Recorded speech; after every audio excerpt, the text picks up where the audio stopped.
tous. Bienvenue du coup à notre événement genre variance de corps et sceptre de l'autisme. Ce sera moi votre animateur ce soir, je m'appelle Gaston, mon prénom c'est Il. Et du coup c'est moi qui vais animer la soirée ce soir, je serai là principalement pour faire de la facilitation et de la médiation. La manière dont la soirée va se passer ce soir, très simplement, on va du coup commencer par une présentation rapide du Café Autiste qui organise l'événement et de la semaine Divergent. Qui sera suivi ensuite par une présentation de nos intervenants. Un moment court de questionnement et de discussion entre nous, simplement pour lancer la conversation et donner potentiellement un peu le ton de la discussion. Et ensuite, on rentrera en discussion avec la salle. Je vous demanderai de faire attention à ce moment-là, simplement de lever la main pour indiquer que vous voulez prendre la parole. Je la distribuerai avec une attention particulière à donner la parole aux personnes qui ne l'ont pas encore prise. Et pour les intervenants aussi, qui sont du coup souvent les personnes qui sont interpellées. Pour rappel au niveau du cadre, du coup on est accueilli par l'atelier des canulars. Vous pouvez du coup accéder au bar, il y aura de la nourriture, il y aura même un petit repas qui sera potentiellement servi à la fin s'il y en a suffisamment. Et vous êtes libre bien sûr de partir à tout moment. On sait qu'on aborde des contenus qui ne sont pas toujours faciles. Et du coup n'hésitez pas simplement à partir, ce sera sans jugement de notre part. Voilà, bienvenue à tous et à toutes. Et je vais laisser du coup la parole à Jessie pour présenter rapidement le café et Divergent. Ok, merci. Bonsoir tout le monde. Du coup, Café Autiste Adulte Lyon, c'est un collectif qui existe depuis 2019, qui a été lancé via un groupe Facebook. On est actuellement 500 personnes.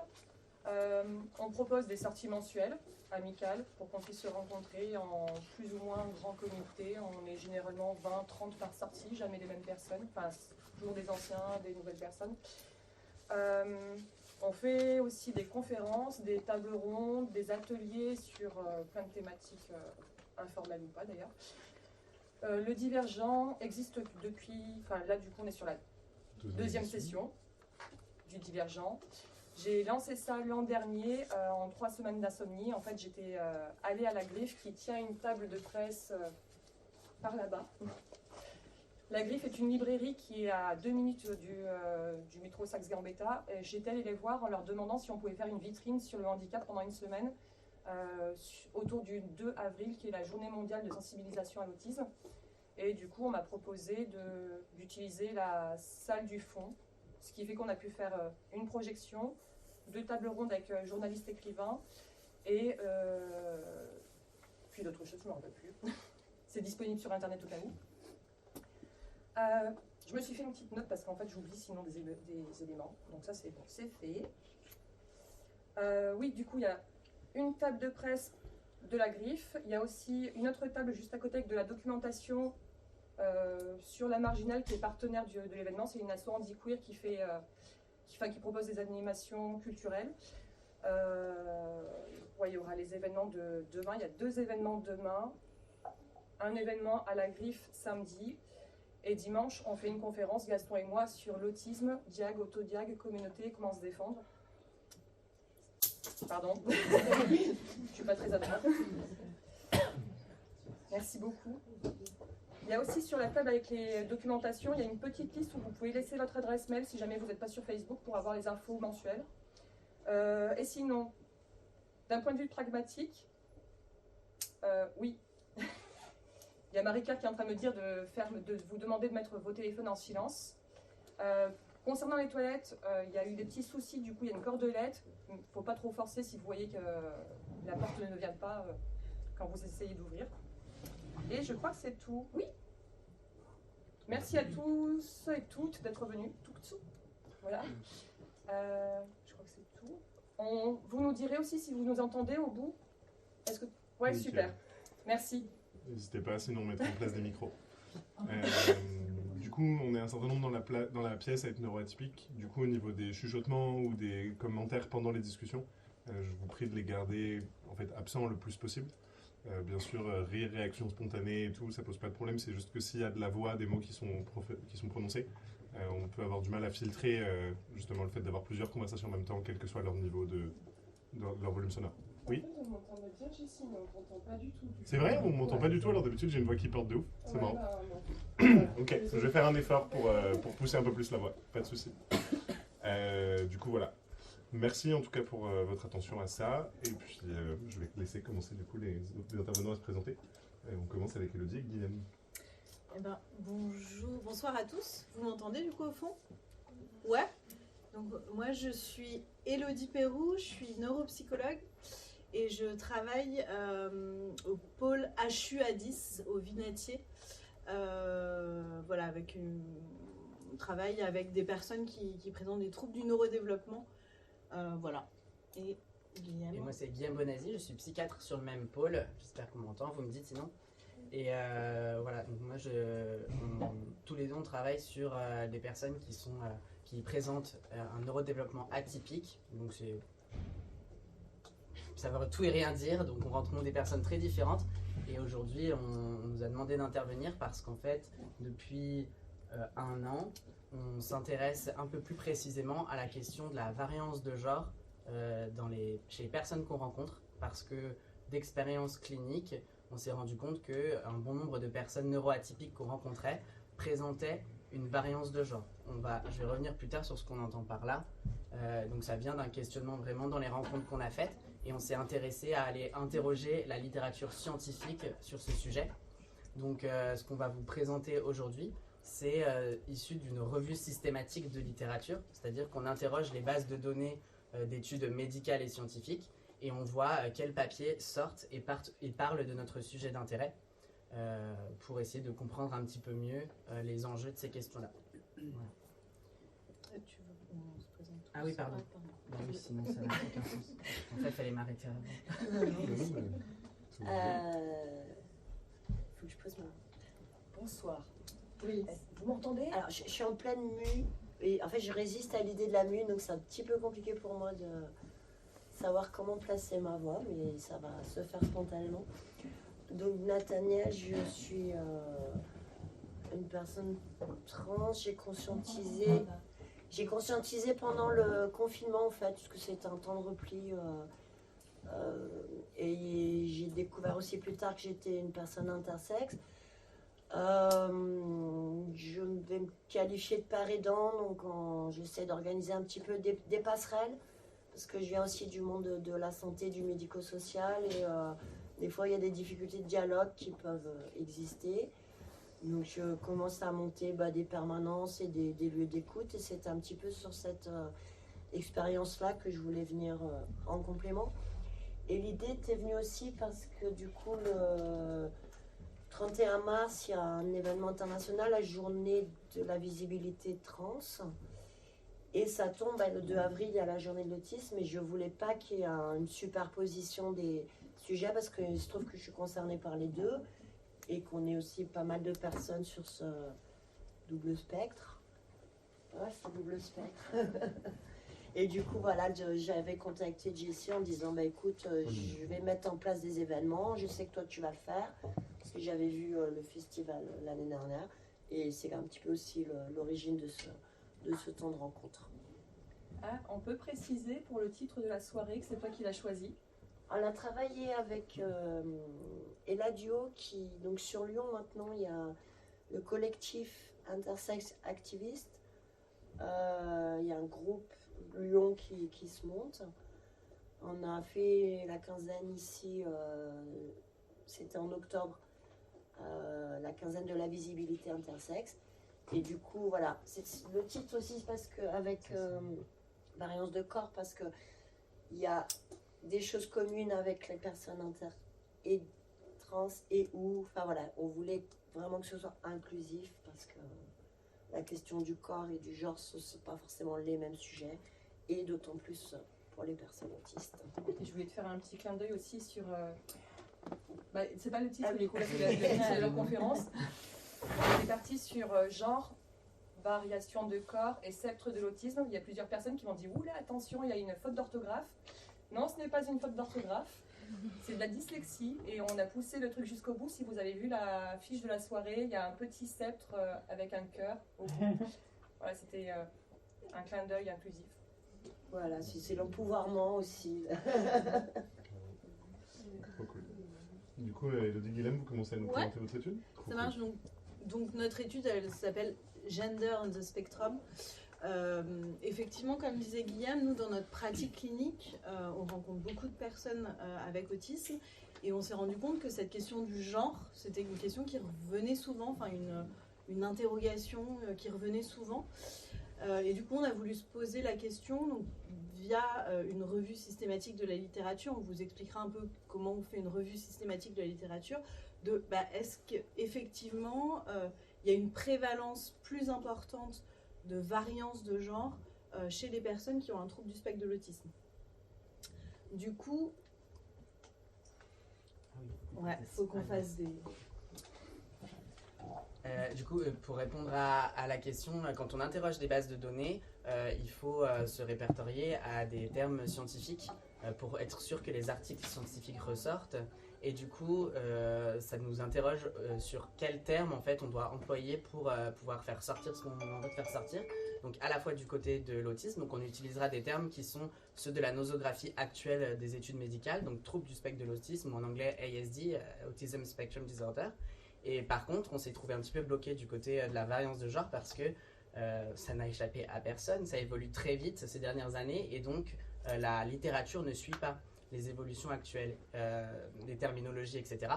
Donc on est bien en peine pour savoir quoi mettre pour faire ressortir des études qui traitent du genre sans tomber dans des anciens papiers qui traitent de la transidentité sous son aspect psychiatrique. Donc je vais commencer juste par reprendre pourquoi transidentité en psychiatrie et comment ça a évolué jusqu'à notre choix de terme variance de genre. Et ensuite, on verra le plan ensemble. Donc ça c'est le titre. Voilà, donc la transidentité en psychiatrie, c'est pas quelque chose qui existe depuis des centaines d'années et que maintenant on se dit oh là là c'est maintenant, il faut que ça change. Pas du tout, on a parfois cette idée-là, en fait la transidentité ça existe depuis des millénaires. La transidentité en psychiatrie est une question très récente. C'est que très récemment qu'on s'est dit tiens, on va s'y intéresser sur le plan neuropsychiatrique et on va la faire rentrer dans les classifications nosographiques psychiatriques. En fait, c'est dans les années 60 avec les premières nosographies, notamment américaines et internationales. Je suis désolé, tu utilises le terme nosographique beaucoup sans avoir juste dit rapidement ce que c'était. Ça veut dire classification. Okay. Ça veut dire un manuel qui classe des choses. C'est une nosographie. Ça marche. Mais merci. Je me rends pas compte des fois, faut lever la main aussi. N'hésitez pas à lever la main s'il y a des questions techniques de compréhension. Et donc, quand ça arrivait dans ces nosographies, c'était sous un versant déviance sexuelle. Les premiers psychiatres qui ont décrit des personnes concernées s'attardaient sur des personnes assignées hommes à la naissance qui s'habillaient comme des femmes, souhaitaient vivre comme des femmes. Et bien sûr, dans les compréhensions de l'époque, on a assimilé ça à une déviance sexuelle et on réglait un conflit de l'ordre de l'orientation sexuelle. Je souhaite coucher avec des hommes, je suis moi-même un homme. Quoi faire? Eh bien, je vais devenir une femme, comme ça, tout est réglé. Donc c'était vraiment de là que ça partait, l'entrée dans la psychiatrie de la transidentité. Petit à petit, les choses se sont séparées entre l'idée d'une transidentité qui concernerait le genre et une transidentité qui concernerait l'expression de genre et le vestissement, la façon de se vêtir, avec d'un côté le transvestisme et de l'autre côté la transsexualité. Et puis dans les années 90, on s'est dit qu'on a bien identifié le concept de genre et de conflit ou d'incongruence entre son genre vécu et le genre assigné à la naissance, avec toujours cette question de sexe ou genre qui était compliquée, mais en tout cas, on a ce qu'on appelle une phase de pathologisation de ce vécu incongruent entre ce qu'on nous a dit qu'on était et ce qu'on ressent être, et apparaissent des termes comme trouble de l'identité sexuelle ou transsexualisme ou trouble de l'identité de genre. Vous voyez que les internationaux et les américains n'étaient pas encore d'accord sur sexe, genre, on ne sait pas encore bien ce qui se passe, quoi. Et puis maintenant, on en est où? Et ben, les classifications actuelles sur lesquelles se basent les réflexions des thérapeutes, c'est le DSM-5 pour les Américains et puis pour la planète, parce que quand les Américains font quelque chose, tout le monde le fait, ou la CIM-11 pour la classification internationale, qui est la plus récente de 2022. Et là, on a une marche en avant qui est certes très insuffisante pour beaucoup de personnes, mais qui a le mérite de faire un pas vers la dépathologisation de la question de l'identité de genre, puisqu'on retient pour les Américains la dysphorie de genre et qu'on place le trouble au niveau de la souffrance qu'entraîne un vécu identitaire incongruent avec son sexe assigné à la naissance. Et on place du côté de la communauté internationale le terme incongruence de genre qui sort des troubles psychiatriques pour intégrer celui de la santé sexuelle. Excuse-moi, j'ai un petit souci incongruent, j'arrive pas à le capter. Incongruence, ça veut dire... Je sais pas si c'est pareil pour... Ouais. Je crois qu'ils ont au niveau, ils sont beaucoup posé la question de la traduction de ce terme incongruence en français. Enfin, ils ont choisi le terme incongruence de genre avec l'idée que le sexe, enfin le genre ressenti est incongruent avec celui qui était assigné à la naissance. Ok, on se fait sa ne propre peut pas traduction. correspondre avec. En fait, c'est Ça, un en terme fait, anglais qui n'a pas de mot Qui français. ne peut Ok. pas correspondre avec. Ouais. Incongruence qui ne peut pas correspondre avec. T'es par terre, si tu veux, il y a des chaises Je ici. suis bien. Ah, ok, merci, super. t'es adorable. C'est quoi le mot en anglais du coup? Incongruence. Ouais. Juste, je veux parce que vous avez mis transvestisme, Ouais. c'est peut-être une traduction, mais le mot anglais, donc travestitisme, c'était même l'idée de travesti en fait. C'est-à-dire... De traduire par travestisme, le fait d'être un travelot. Je me permets parce que je m'habille en femme, je suis. Le mot travelot, c'est le travestissement, donc le vêtement. En Et fait, ça peut se traduire par travestisme. voilà, en fait, avant les années 70, les deux, il n'existait qu'un terme pour tout regrouper. Ça, parce que du coup, le mot transvestisme, tu l'as traduit de. Parce qu'en anglais, c'était travestitisme. Non, en fait, ça, c'est qu'à partir des années 70 où les deux sont séparés. Mais avant ça, il n'y avait qu'un terme pour tout. Oui, donc c'était travesti et pas trans. C'était C'est transvestisme. Il y avait Ouais. en anglais. Non, Parce qu'en plus, il y a la notion sexuelle là-dedans en plus. Oui, c'est ça, c'était confus, hein, c'était très confus. Il y a donc la notion sexuelle qui était rajoutée à l'histoire de travestissement pour les Oui, anglo-saxons, comme quoi il y avait un orgasme, blablabla, quand tu t'habilles en femme, voilà. Et du coup, la question, si je me permets, parce que je fais un peu Il y facilitation, aurait le la terme question c'est pourquoi est-ce que c'est travestisme. transvestisme et pas travestisme ou travestissement, ce genre de questions-là. Alors, je sais pas te répondre. C'est une sorte de traduction aussi, Ouais. parce que c'est daté. Donc forcément, il n'y a pas eu de traduction à l'époque. Je suis désolée d'avoir interrompu, Oui, on va oui. vous laisser Ouais. continuer, mais on mettra les questions à la fin. Ces rapports, vous avez comme oublié un truc qui est important, qui marque jusqu'à présent, les questions de trans, c'est-à-dire qu'à l'époque, ils ont comme catégorisé les gens entre vrais transsexuels et faux transsexuels. Oui, alors... Et ça, c'est comme terrible comme truc, parce que ça reste toujours jusqu'à présent au niveau des identités de genre. Ouais, en fait, c'est vrai que c'est une slide, donc c'est pas du tout complet ni rien. Et nous, on travaille dans l'autisme et donc on se forme aux questions transidentitaires et à l'accompagnement et au sein des personnes concernées. Donc c'est vrai que si vous voulez quelque chose d'exhaustif sur les parcours en psychiatrie de la transidentité, on va être en peine. Ok. Mais par contre, on essaie de faire Et je vais redire du coup, là c'est moi qui ai interrompu et je suis vraiment désolée. On reprend votre présentation parce qu'après on fait un tour de table, enfin on continue Ça la marche. présentation des intervenantes et ensuite on fera avec le public. Sinon on va pas s'en sortir, on sera là jusqu'à Mais jusqu'à merci, 3 heures ce merci matin. pour les points techniques. Merci pour les points Merci techniques, on vous beaucoup. laisse reprendre. Et donc ça nous amène à la question, qu'est-ce qu'on allait faire pour notre étude, comment on allait un peu caractériser. Nous, ce qui nous intéressait, c'est finalement pas uniquement les personnes trans, on va dire au sens de la littérature psychiatrique, ni au sens d'une transition binaire, enfin d'une transidentité binaire, mais quelque chose de plus large.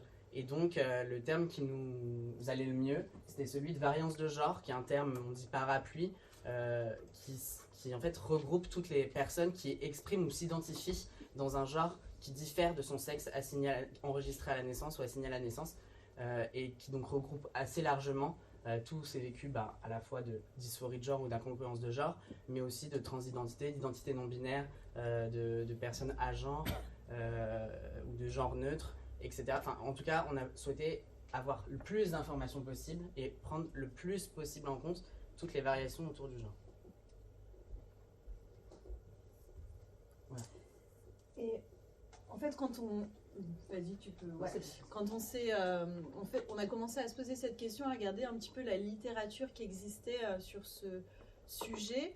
Ce qu'on voit dans la littérature, c'est que il y avait une co-occurrence fréquente alors quand on parle de psychiatrie, de diagnostic de dysphorie ou d'incongruence de genre et d'autisme, on retrouvait beaucoup de co-occurrences, en tout cas assez fréquemment. Mais dans la littérature, ce qu'on retrouve beaucoup, c'est chez des personnes qui présentent une variance de genre, on retrouve pas mal de traits autistiques ou d'autisme chez les enfants, chez des adolescents et chez des adultes. Et nous, on a voulu se poser un petit peu la question inverse, c'est-à-dire dans une population diagnostiquée avec un autisme, à quel point on retrouve une variance de genre. Là, on vous a mis des études qu'on pourra vous transmettre, qui sont des études un peu des revues ou des grosses études qui ont étudié cette question-là, mais du coup plutôt sur des populations dites trans, à quel point il y avait certains traits autistiques.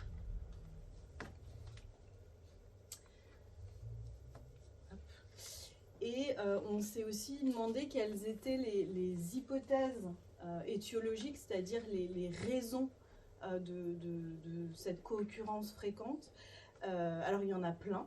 Je vous ai mis un petit peu toutes les hypothèses qui ont été soulevées dans la littérature.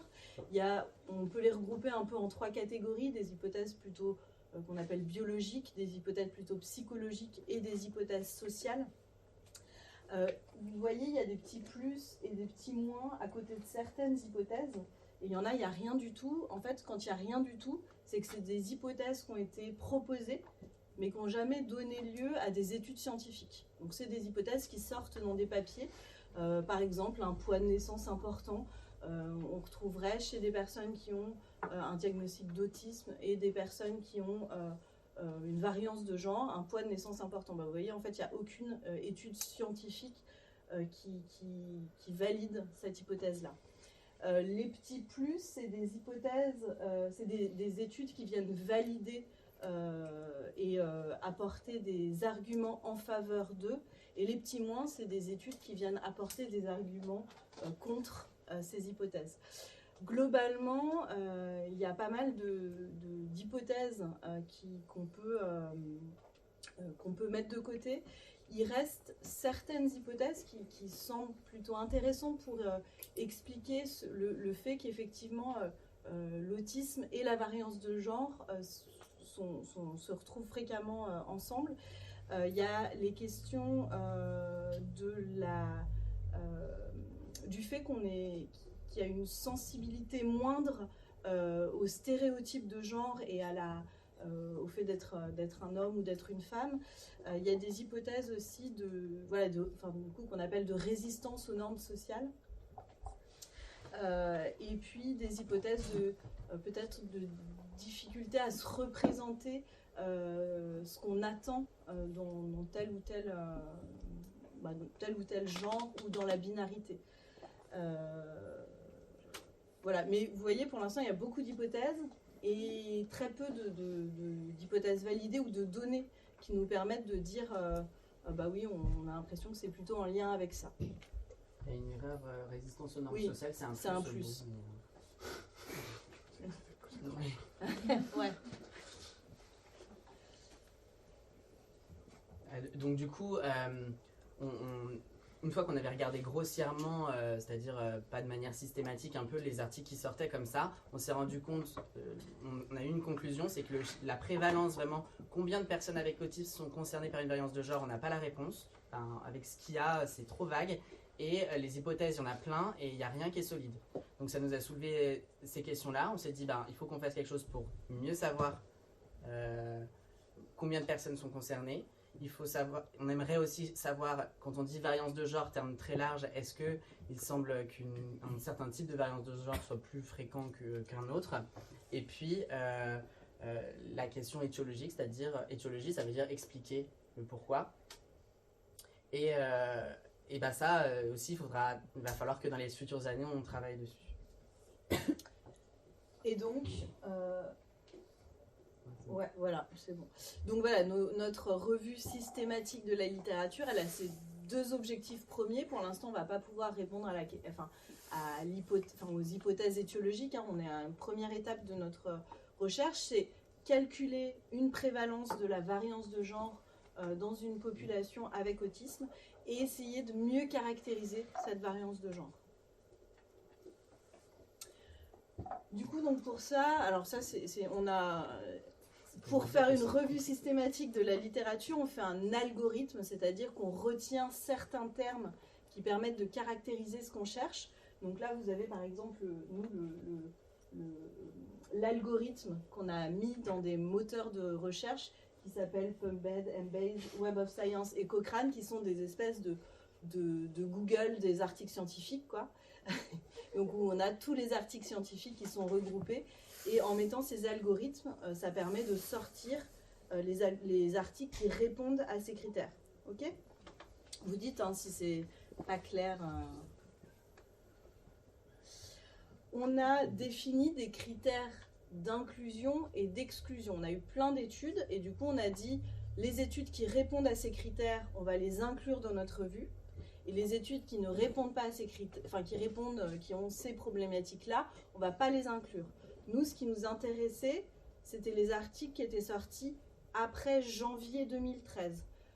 Pourquoi 2013 ? Parce que c'est en 2013 qu'a été publié le DSM-5, donc la dernière version du manuel de classification diagnostique.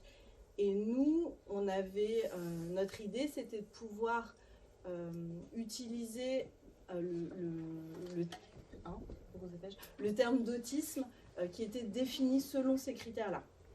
On a également utilisé les langues anglais ou français. On s'est intéressé à des personnes qui avaient un diagnostic d'autisme ou des parents de personnes qui avaient un diagnostic d'autisme qu'on pouvait recruter également. Nos critères justement diagnostic, c'était cette histoire de DSM-5 ou d'avoir ce qu'on a... Enfin ça c'est un peu de... nous on peut utiliser certains outils, on s'en fiche un petit peu pour ce diagnostic. Et par contre la mesure du genre qu'on prenait, c'était toute mesure sur le genre. Donc il n'y avait pas de question de diagnostic, voilà, c'était vraiment tout ce qui ressortait sur le genre. Et on a exclu des études qui ne concernaient pas l'humain, qui étaient peu fiables, etc., etc. On a eu en tout, au départ de notre revue, là, quand on a mis notre algorithme dans toutes ces bases de données, on a 7133 articles qui ont été identifiés. De là, sur la base du titre et du résumé, on a exclu tout ce qui ne nous concernait pas. Il y avait beaucoup d'études qui concernaient, par exemple, la différence homme-femme. Nous, ça, on s'en fichait. Nous, ce qui nous intéressait, c'était plutôt la variance de genre. Voilà, donc on a exclu tout ça. Et puis, à la fin, on avait 436 articles qu'on a lus en entier pour essayer de sélectionner ceux qui nous intéressaient vraiment. Et on en a sélectionné 18, auxquels on a rajouté 6 articles de la veille scientifique. La veille scientifique, c'est tous les articles qui paraissent à partir du moment où on a commencé notre revue jusqu'à aujourd'hui. Donc ce qu'on voit, c'est qu'en fait, entre 2013 et 2022, il y a 18 articles qui sont sortis dans la littérature, et que par contre, on a commencé en juin 2022 et aujourd'hui, il y a 6 autres articles qui sont sortis. Donc ça veut dire qu'il y a énormément de papiers en ce moment qui sortent sur cette thématique. En tout cas, voilà, ces 24 articles, on les a inclus dans notre revue pour pouvoir les analyser. Ça, c'est les données qu'on a extraites. Ce qui est surtout intéressant, c'est, voilà, nous, on a extrait surtout le nombre de personnes avec trouble du spectre de l'autisme, le sexe qui était enregistré à la naissance, et sur ces personnes-là, le nombre de personnes qui étaient concernées par une variance de genre et le type de variance de genre quand c'était mentionné dans les papiers. Donc on vous présente des résultats qui sont préliminaires, c'est-à-dire que notre statisticien il n'a pas fini de travailler, donc il ne faut pas prendre en photo et pas les communiquer parce que ça va bouger, d'accord ? C'est juste pour que vous fassiez une idée à peu près de ce qu'on en a retenu. Sur le total des articles, ça nous faisait une cohorte de 4826 personnes avec un TSA, et parmi ces 4826 personnes, 552 étaient concernées par une variance de genre. Donc ça fait une représentation d'à peu près 11,4%, ce qui est... alors nous, on ne peut pas se permettre de dire que c'est supérieur par rapport à des personnes qui n'ont pas un TSA, puisque ce n'est pas le but de l'étude.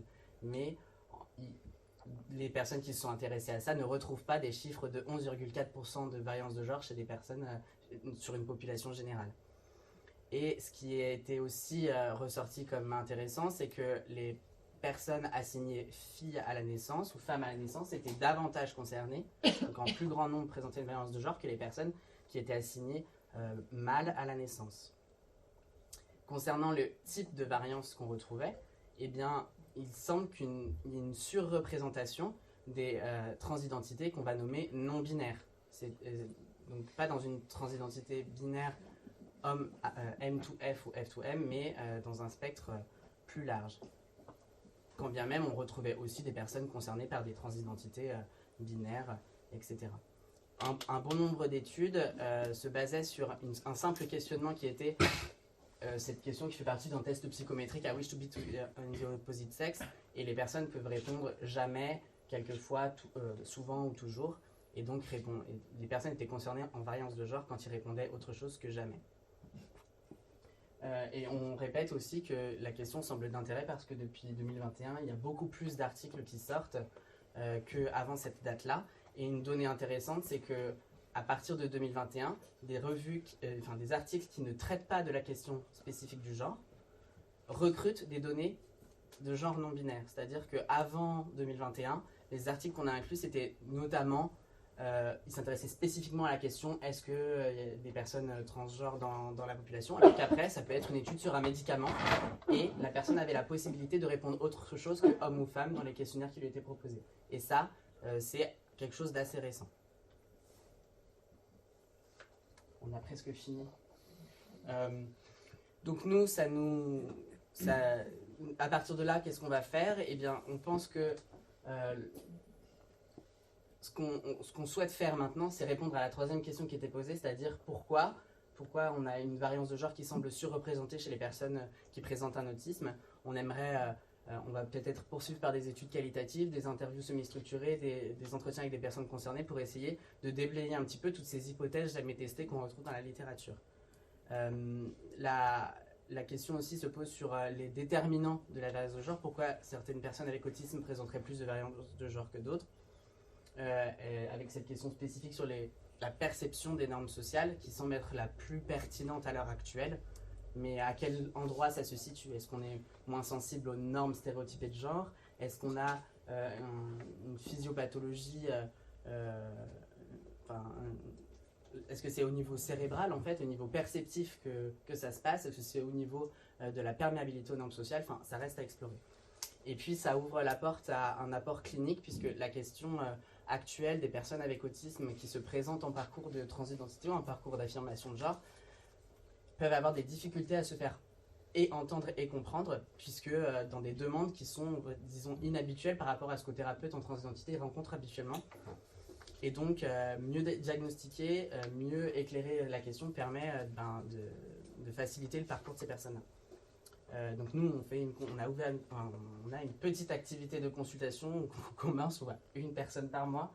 On essaye d'aider des collègues qui sont en parcours d'affirmation de genre, qui se posent des questions diagnostiques sur l'autisme et qui peuvent demander notre avis. Mais ça reste très, très confidentiel et très minime. Mais a priori, la question étant d'intérêt, on espère que ça va prendre de l'ampleur. Voilà.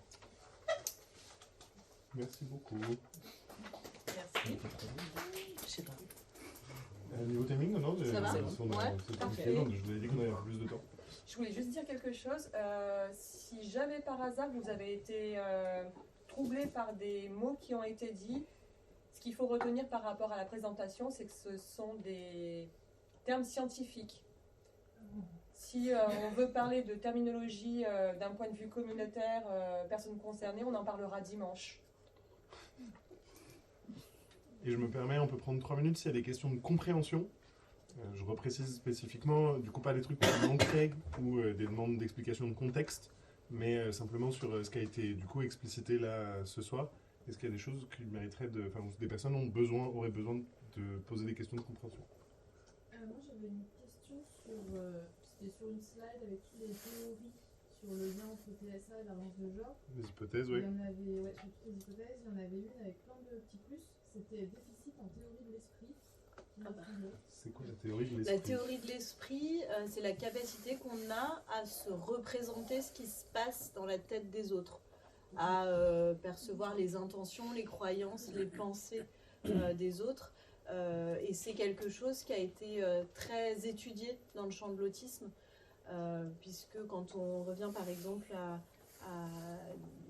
des hypothèses qui datent même des années 80, il y avait des explications pour expliquer la différence entre les interactions sociales de personnes avec autisme et de personnes non autistes, de dire qu'il y avait une difficulté au niveau de la théorie de l'esprit, à se représenter ce qui se passe dans la tête de l'autre. Et du coup, c'est une des hypothèses qui a amené aussi pour dire que peut-être on se représente pas bien ce qu'on attend de nous. Et que du coup, on ne se représente pas bien ce qu'on attend peut-être de nous en tant qu'homme ou en tant que femme, et que c'est peut-être en lien avec ça, cette question-là de la variance de genre. Par rapport à ces termes-là, justement, on en parlera dimanche, dans le sens où on va sûrement parler vite fait de la théorie de la double empathie, qui est étudiée depuis 2021. Et on se rend compte qu'en fait, entre personnes autistes, on se comprend, les personnes autistes se comprennent entre elles, et après, c'est entre les deux populations que ça commence à bugger. C'est une question de compréhension aussi? Oui, sur les hypothèses biologiques, ça veut dire quoi? Extreme male brain. Ouais. Pour moi, ça, je comprends pas. Alors ça, c'est une hypothèse qui a été beaucoup proposée et qui finalement, plus on l'étudie, moins on se dit... Enfin, l'idée, c'est qu'on aurait deux types de cerveau. Un cerveau un peu rationnel, systématique, etc., qui serait le cerveau mâle, et un cerveau plutôt empathique, dans l'emphase, etc., qui serait le cerveau femelle. Mais ça a existé, hein. C'est vraiment la Ouais, littérature ouais, scientifique. ouais. Et que du coup, avec l'idée que dans l'autisme, il y aurait un cerveau mâle extrême, et du coup, ce qui expliquerait... Enfin, en fait, ça permettait à l'époque d'expliquer les gens qui transitionnent de F to M, mais pas du tout l'inverse. Et ça expliquait aussi la surreprésentation des garçons, enfin des assignés garçons à la naissance dans l'autisme. Parce que Avant qu'on se rende compte que c'était 50-50. Voilà, historiquement, il y avait un ratio de 8 garçons pour une fille qui était diagnostiqué. Et maintenant, en fait, d'année en année, ce ratio diminue jusqu'à quasi 1. Bah là, on n'est pas à 1 pour 1, mais dans les prochaines années, on sera probablement à 1 pour 1. Donc en fait, les personnes voyant ce ratio très déséquilibré se sont dit ça vient forcément de quelque chose de très masculin, et bon, ils ont cherché du masculin chez les autistes. Et une demande là-bas? Oui. En fait, c'était une question plus sur la littérature que vous avez sélectionnée. Il me semblait que dans les critères que vous avez choisis, il n'y avait pas la question de dans quelle mesure ça a été, dans quelles conditions ça a été produit, et dans quelle mesure il y a une collaboration aussi avec les personnes concernées. Enfin, est-ce que c'est vraiment des littératures qui sont écrites en pensant les personnes autistes comme des objets, ou est-ce qu'il y a vraiment une collaboration? Est-ce qu'il y a quelque chose qui a été écrit ensemble ou...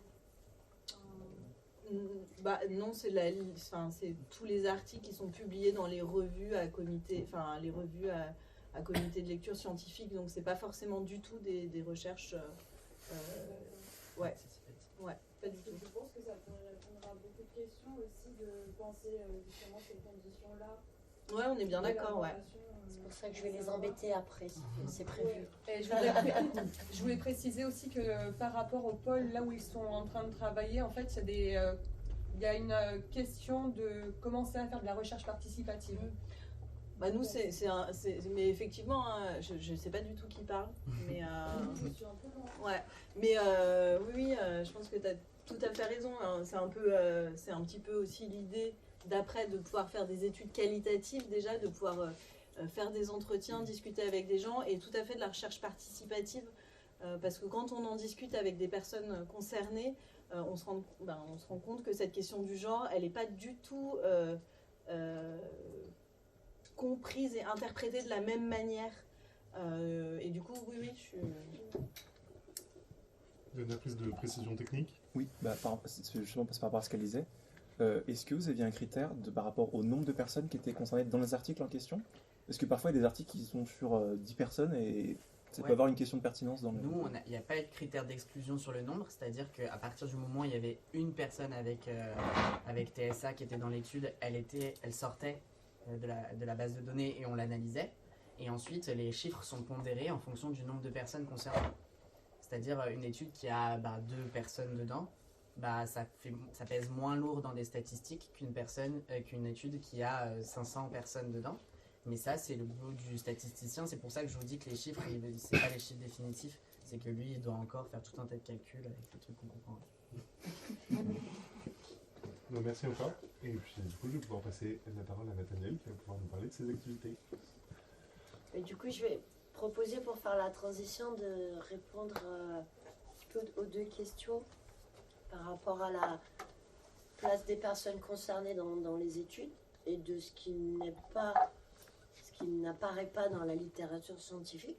Et je vais prendre par exemple cette question du déficit en théorie de l'esprit, parce que par rapport aux études, moi je pourrais questionner, est-ce que ça ne serait pas une lucidité plus pragmatique que les personnes ne se positionnent pas sur la question du genre? Comme s'il y avait un défaut système de ne pas s'identifier garçon ou femme, alors que c'est peut-être complètement l'inverse, et que c'est une histoire de nombre. Si on est moins nombreux à penser que finalement cette histoire de fille-garçon, voilà, et bien du coup, il y a aussi des histoires de majorité. Alors j'aime pas le mot minorité de genre, parce que c'est minorisé du fait qu'on soit moins nombreux, qu'on soit moins entendu. Mais en tout cas, c'est super parce qu'on sent quand même qu'il y a cette attention portée et on ne trouve pas de vérité ni en tant que personne concernée, ni en tant que chercheuse finalement. Et c'est une réflexion qui est toujours en cours. Et c'est ce qu'on voit bien aussi dans l'histoire. Et là, du coup, je vais revenir sur le propos que j'avais un petit peu préparé. C'était pour situer d'où je parle. Et cette question de vocabulaire, moi, je suis née en 79. Donc, par rapport aux classifications, effectivement, les seules représentations de genre alternatif que je pouvais avoir, c'était peut-être la Pride, où il y avait les militantes sur la question du VIH, qui dans les manifs pouvaient se mettre en drag queen, où il y avait des... Mais voilà, le mot transsexuel, c'était très assimilé à ce que tu disais sur la question de la sexualité, c'était pas clair, donc comment s'identifier à quelque chose dont on ne connaît pas le nom, dont on n'a pas de modèle, dont on ne sait pas. Et effectivement, à un moment, on intériorise l'idée de mais tu es une petite fille, admets ça, ou tu es un petit garçon et admets ça, quoi. Et j'ai un souvenir qui m'est revenu, ça fait une dizaine d'années, donc j'avais pas forcément conscientisé encore ma situation. Donc je travaillais avec des enfants de 7 à 8 ans, on faisait une activité. Et il y a un des enfants qui m'interpelle en disant « Monsieur », puis après hésite, dit « Ah, madame », et il s'excuse. Et je comprenais pas pourquoi ça méritait des excuses, en fait.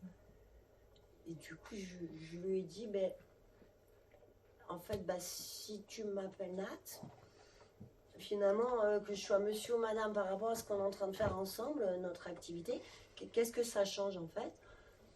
On a réfléchi ensemble et puis elle me dit rien. Après on a été un petit peu plus loin sur le fait, si on doit se marier, effectivement c'est des sujets dont on pourra parler, ça relève de l'intime, on peut effectivement se demander fille, garçon, là on arrive sur un autre niveau. Mais comme ça, au niveau social, finalement, qu'est-ce que ça change de savoir qui est homme, qui est femme? Et c'est là tout ce poids de la représentation sociale en fait.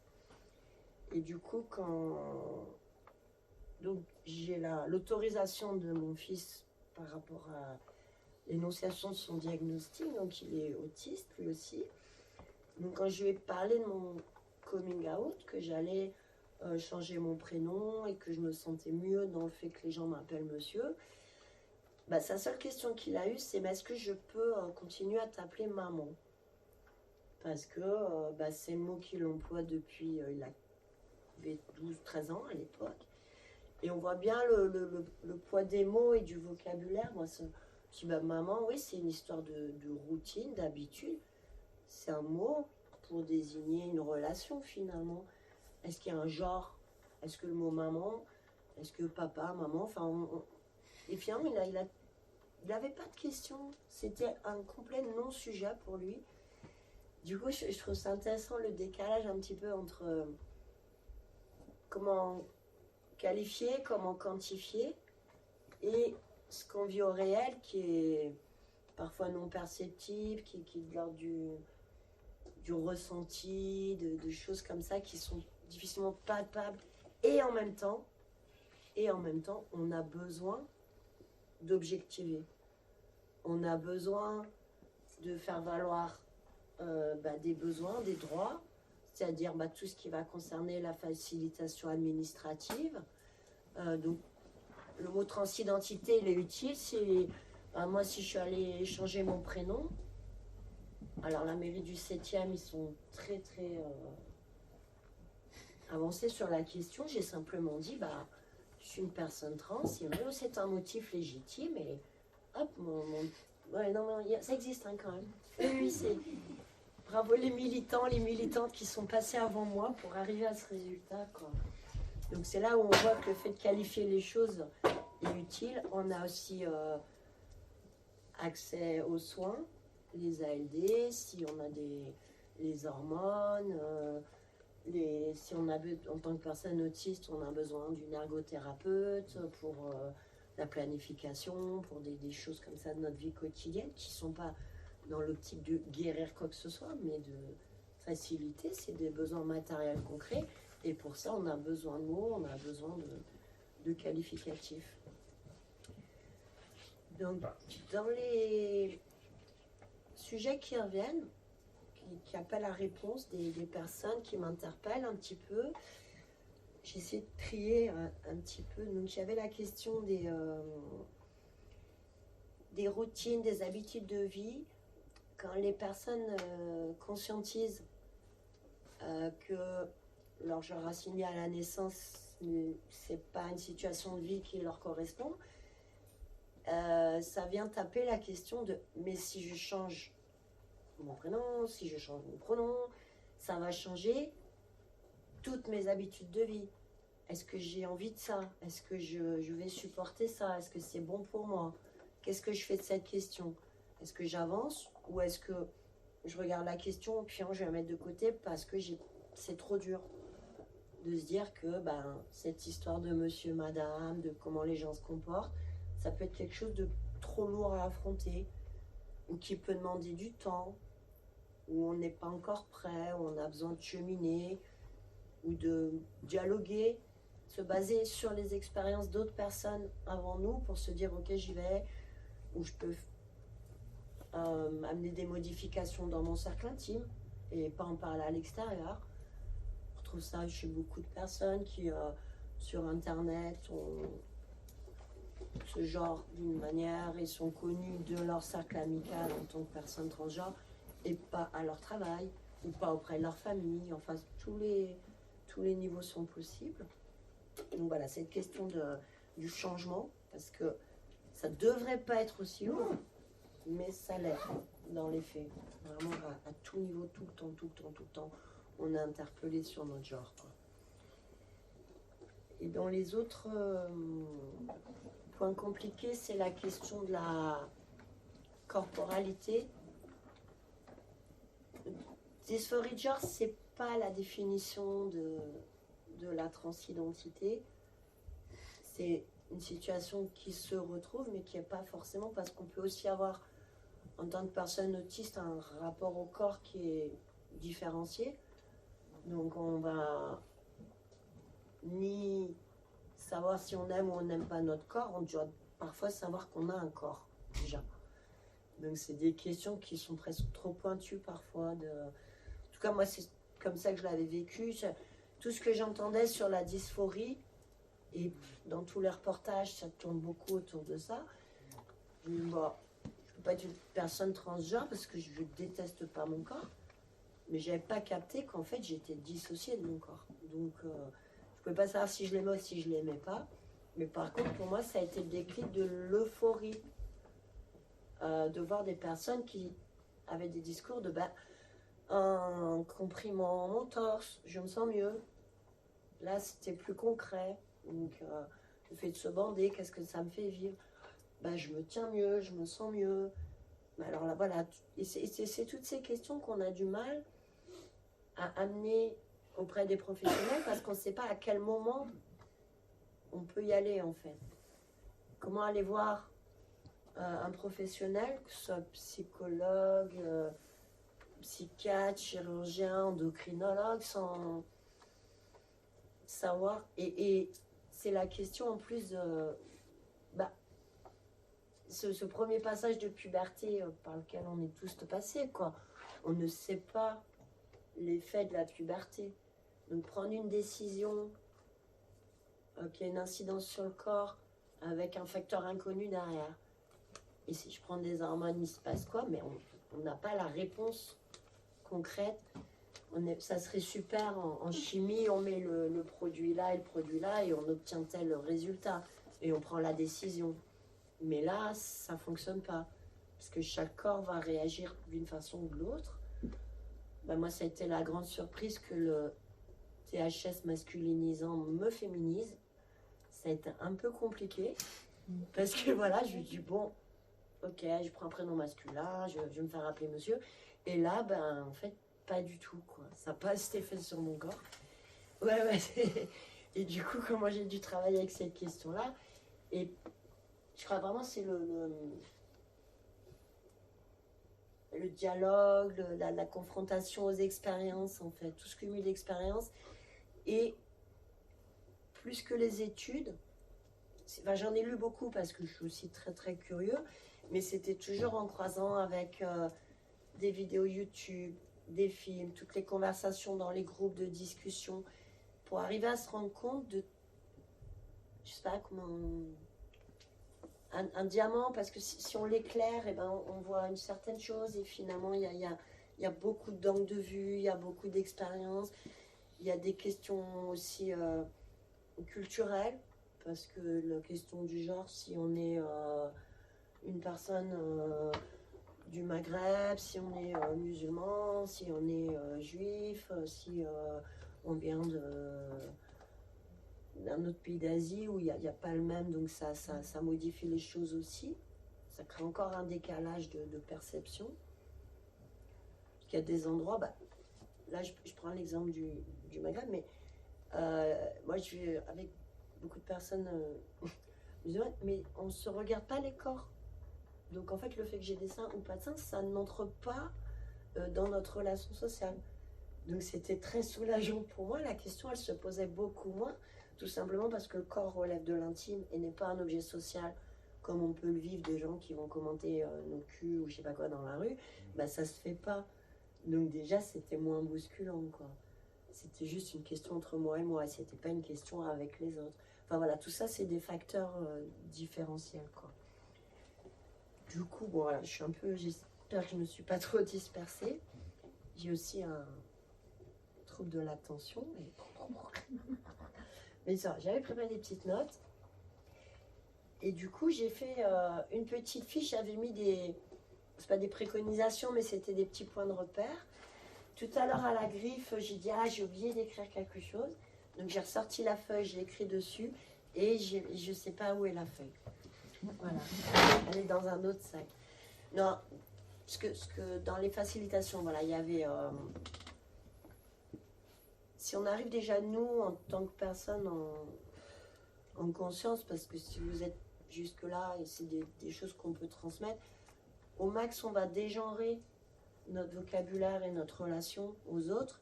Ça sera un soulagement général, quoi. Je pense même pour les personnes cis et les personnes alices, quoi, de se sortir un petit peu pour arriver à des choses plus plus fine, quoi. Si on enlève tous ces rapports de domination induite par la question du genre, ça sera déjà un gros point en moins pour tout le monde. C'est des petites habitudes de vocabulaire, de manière sociale qu'on peut réfléchir en situation. Si on voit des scènes en se disant, bah oui, effectivement, si je dis pas monsieur, madame, en tant que commerçant, par exemple, de ne pas dire bonjour monsieur, bonjour madame, bah, ça aura soulagé la vie de plein de gens, quoi. Et puis il y avait la question des... en tant qu'écoutant, accepter de ne pas comprendre, parce que des fois, bah, on ne se comprend pas nous-mêmes. C'est des cheminements lents. Et d'accepter aussi les stratégies des personnes. On va souvent avoir des situations où les gens arrivent avec une toute autre question, parce que la question, elle n'est pas prête à sortir. Et on va être surprise, on se dit... Et simplement, des fois, d'être à l'écoute. Ça ne veut pas dire qu'on accepte tout et qu'on se laisse déborder et qu'on s'épuise, parce qu'on y passerait trop de temps, mais de reconnaître ses limites et puis d'accepter le doute, de ne pas être dans la maîtrise, en fait, quoi. Et des fois, la personne, ça va lui débloquer plein de choses parce qu'on aura accepté ces mots, même si on ne les comprend pas, même si on ne sait pas pourquoi elle nous amène cette question-là ou quoi. Du lâcher prise pour ensuite construire autre chose, quoi. Voilà, j'espère que je ne me suis pas trop éparpillée. Merci beaucoup. Puis c'était aussi vos retours qui étaient intéressants pour finir la boucle.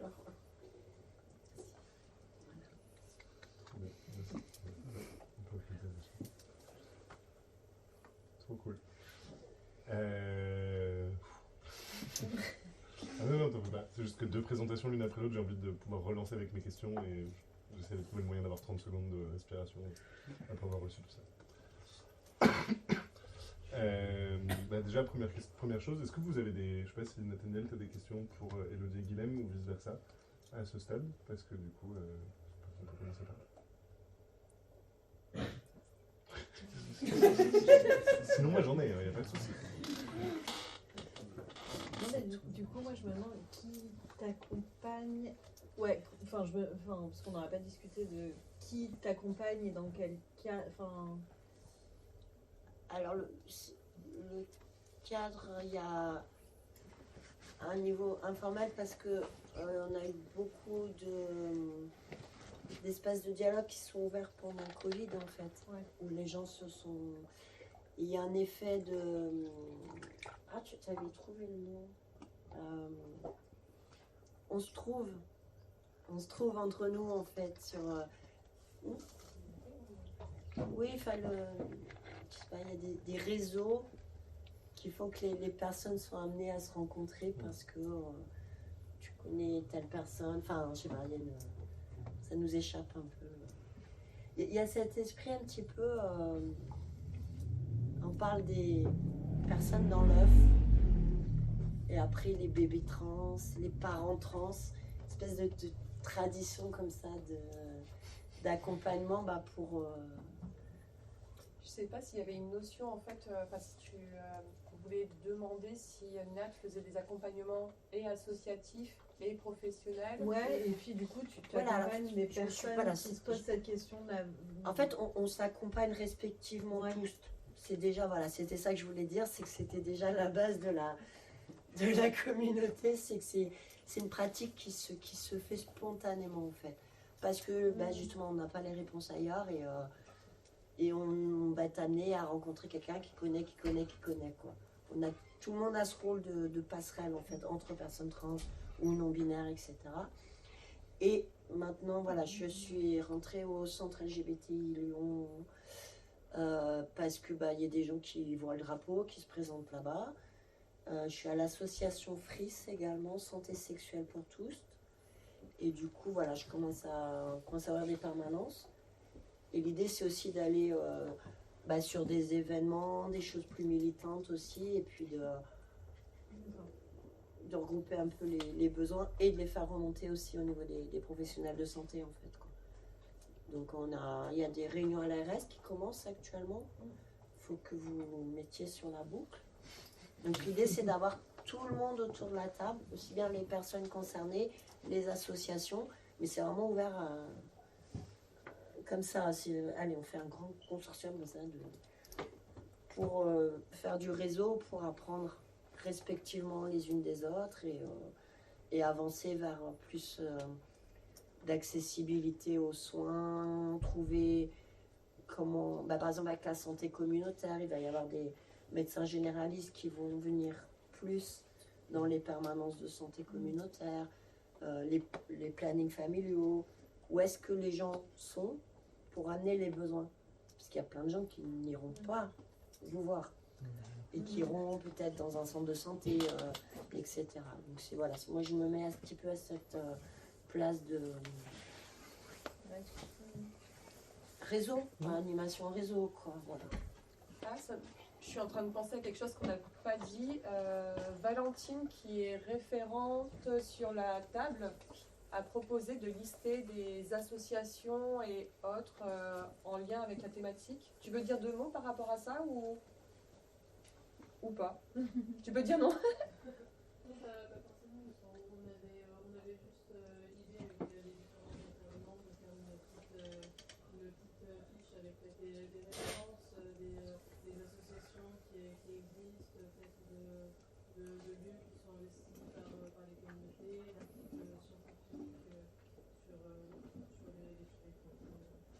Je pense qu'on t'entend pas sur l'enregistrement, mais en gros, ce qu'on peut faire, c'est à la fin de la table ronde, on pourra laisser un cahier. Si vous avez des associations à proposer, vous pouvez les mettre dessus. Si vous voulez recevoir les informations, vous pouvez mettre votre mail et on s'arrangera pour vous envoyer les infos. On a aussi, il y a des groupes Facebook, des groupes Instagram. Il y en a qui sont mixtes. On est très peu à faire des groupes mixtes avec les professionnels, mais c'est important. On a besoin aussi de votre savoir. Je me permets de rebondir. Du coup, vous, qu'est-ce que ça vous a apporté dans votre pratique? Parce que vous accompagnez aussi des gens, du coup, au jour le jour, quoi. Vous n'êtes pas que dans un travail de recherche. Qu'est-ce que ces recherches ont apporté à votre pratique au jour le jour?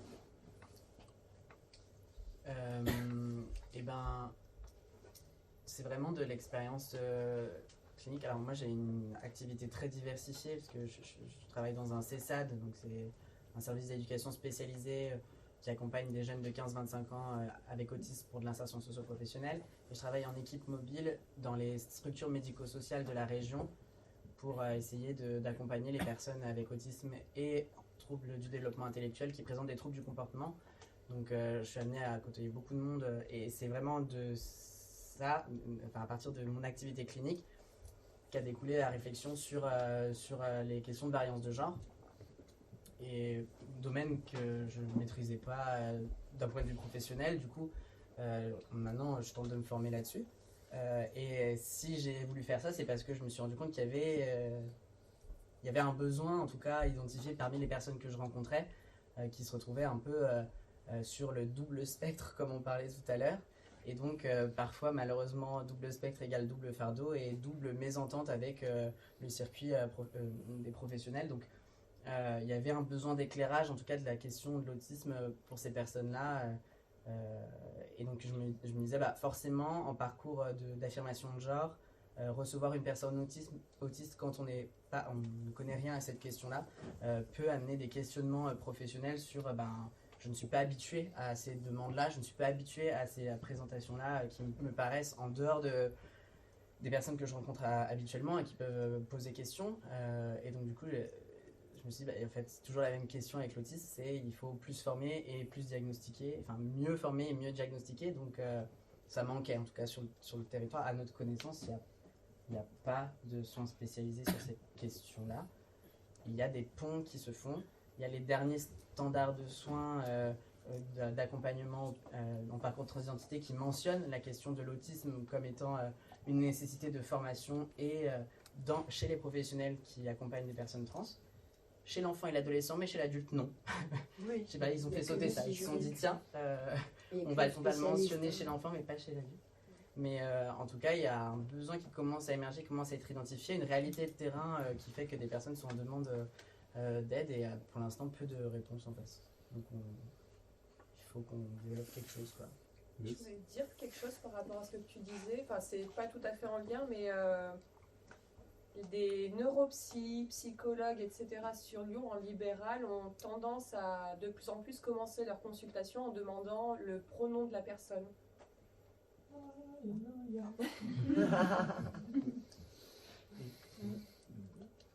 Et toi, Elodie, je sais pas si tu as quelque chose à nous partager sur ce jeu-là aussi.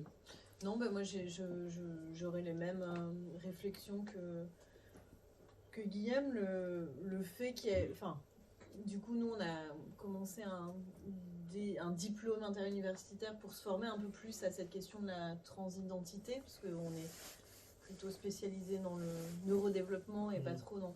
Et effectivement, ce qu'on a eu comme retour, c'est que pour pas mal de gens, le fait de ne pas avoir le diagnostic, ça freinait. Alors déjà que c'est hyper long un parcours de transidentité, ça prend hyper longtemps.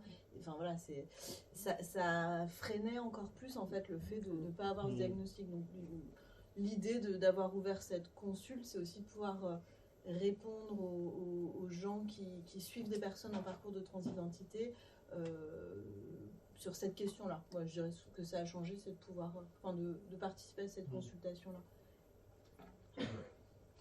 Vu le nombre de personnes qui sont dans la salle et que vous êtes sur une consultation par mois, on peut dire aux gens d'éviter de vous appeler ou Ça ne fonctionnera probablement pas.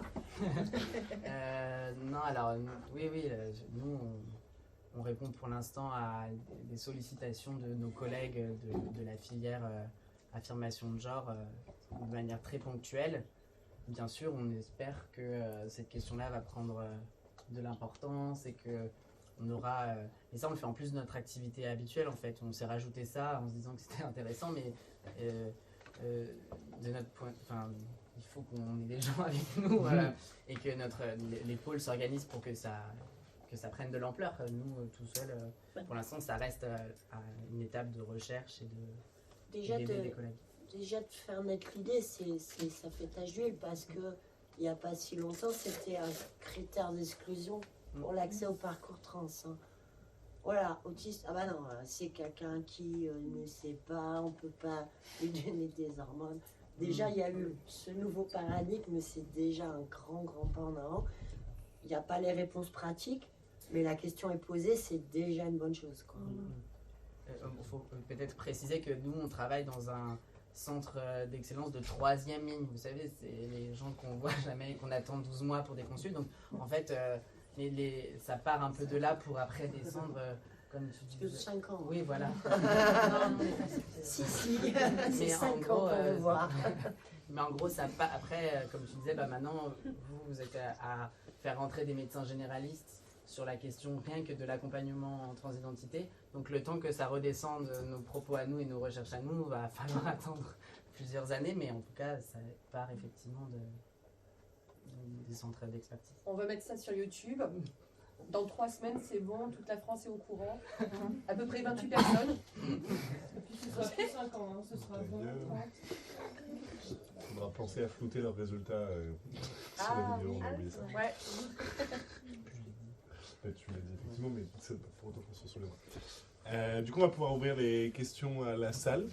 Je vais juste vous donner un petit élément. Si je vous montre la main, c'est pour vous demander de terminer votre point, donc terminer votre phrase ou en rajouter une pour vraiment arriver à votre question. L'idée étant que c'est bien sûr important que vous situiez votre discours ou que vous nous expliquiez un peu potentiellement le contexte de votre question. Mais on l'a tous vu, des gens qui arrêtent une discussion pendant 15 minutes pour raconter leur vie. C'est pas possible. Et de la même manière, désolé, mais on n'est pas en collectif en capacité de faire du soin communautaire.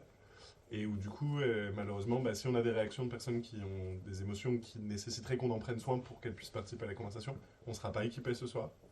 Et du coup, je vous invite à en parler un peu autour de vous à la fin de la conversation ici.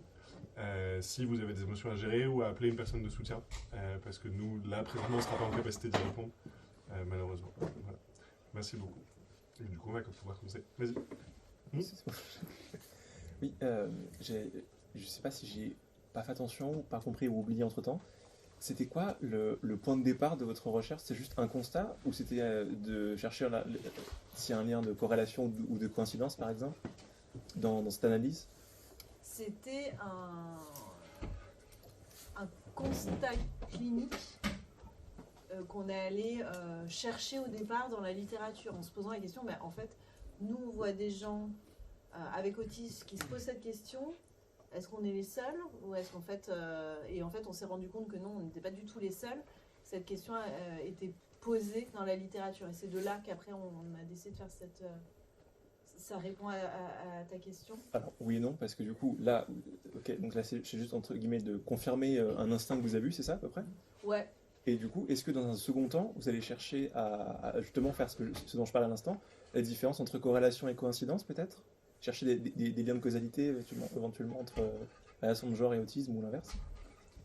Oui, c'est justement, on a l'impression qu'en tout cas la corrélation elle y est, c'est-à-dire qu'il y a plus de personnes avec autisme qui présentent une variance de genre, donc est-ce que, et maintenant la causalité ou le pourquoi, l'étiologie, la recherche étiologique de ce pourquoi, ça c'est plein de gens se sont posés la question, plein d'hypothèses soulevées par tout un tas de gens, aucune vraiment vérifiée, rien de bien solide pour affirmer quoi que ce soit, donc c'est à développer et c'est à rechercher. Donc oui, on souhaite le faire, après c'est à la vitesse où on ira et avec les moyens qu'on a, mais oui, c'est à faire. Merci. Je suis curieux de savoir si vous avez fait le même constat par rapport à un questionnement sur l'homosexualité ou sur une homosexualité homme-femme avérée, enfin vécue dans vos consultations avec des personnes autistes. Plus que... En constat clinique, vous voulez dire, avec des personnes qu'on rencontre dans notre pratique professionnelle ou sur la littérature? En parallèle par rapport à l'autisme et au transgenre. Oui. Moi, je leur demande pas souvent quelle est leur orientation. Enfin, non, mais parce qu'elles peuvent en parler simplement. Ouais. C'est tout. C'est vrai que c'est une donnée qu'on recueille moins, parce qu'on recueille moins de données intimes lors des consultations. Donc j'ai moins été confronté à ça au plan clinique. Après, dans la littérature, il y a nous, comme on s'est intéressé à partir de 2013 surtout, ça n'intéresse plus la recherche scientifique, c'est les questions d'orientation sexuelle. Par contre, dans les papiers plus vieux, effectivement, pas en France parce que c'est interdit, mais aux États-Unis, il y avait des corrélations, des tentatives de corrélation, etc. Et comme c'est des questions que nous, on n'a pas soulevées, on n'est pas allé regarder. Mais effectivement, il y a une histoire de calendrier, parce que la dépathologisation de l'homosexualité, elle s'est déroulée... je suis dyscalculique.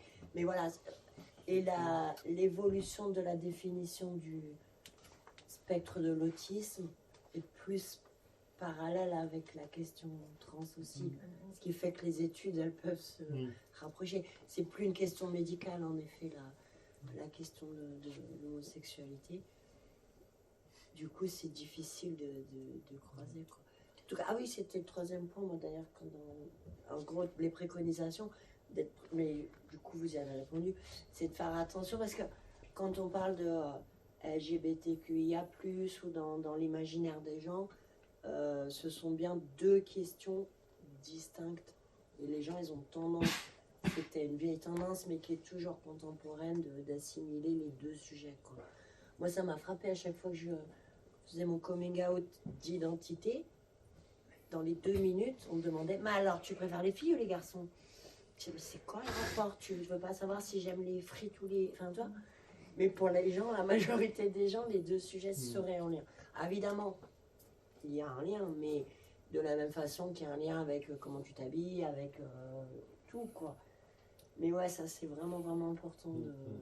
Et d'autant plus, quand tu interroges ton identité de genre, ça réinterroge l'orientation. Est-ce que ça switch ou pas? Est-ce qu'elle évolue? C'est très, très, très complexe.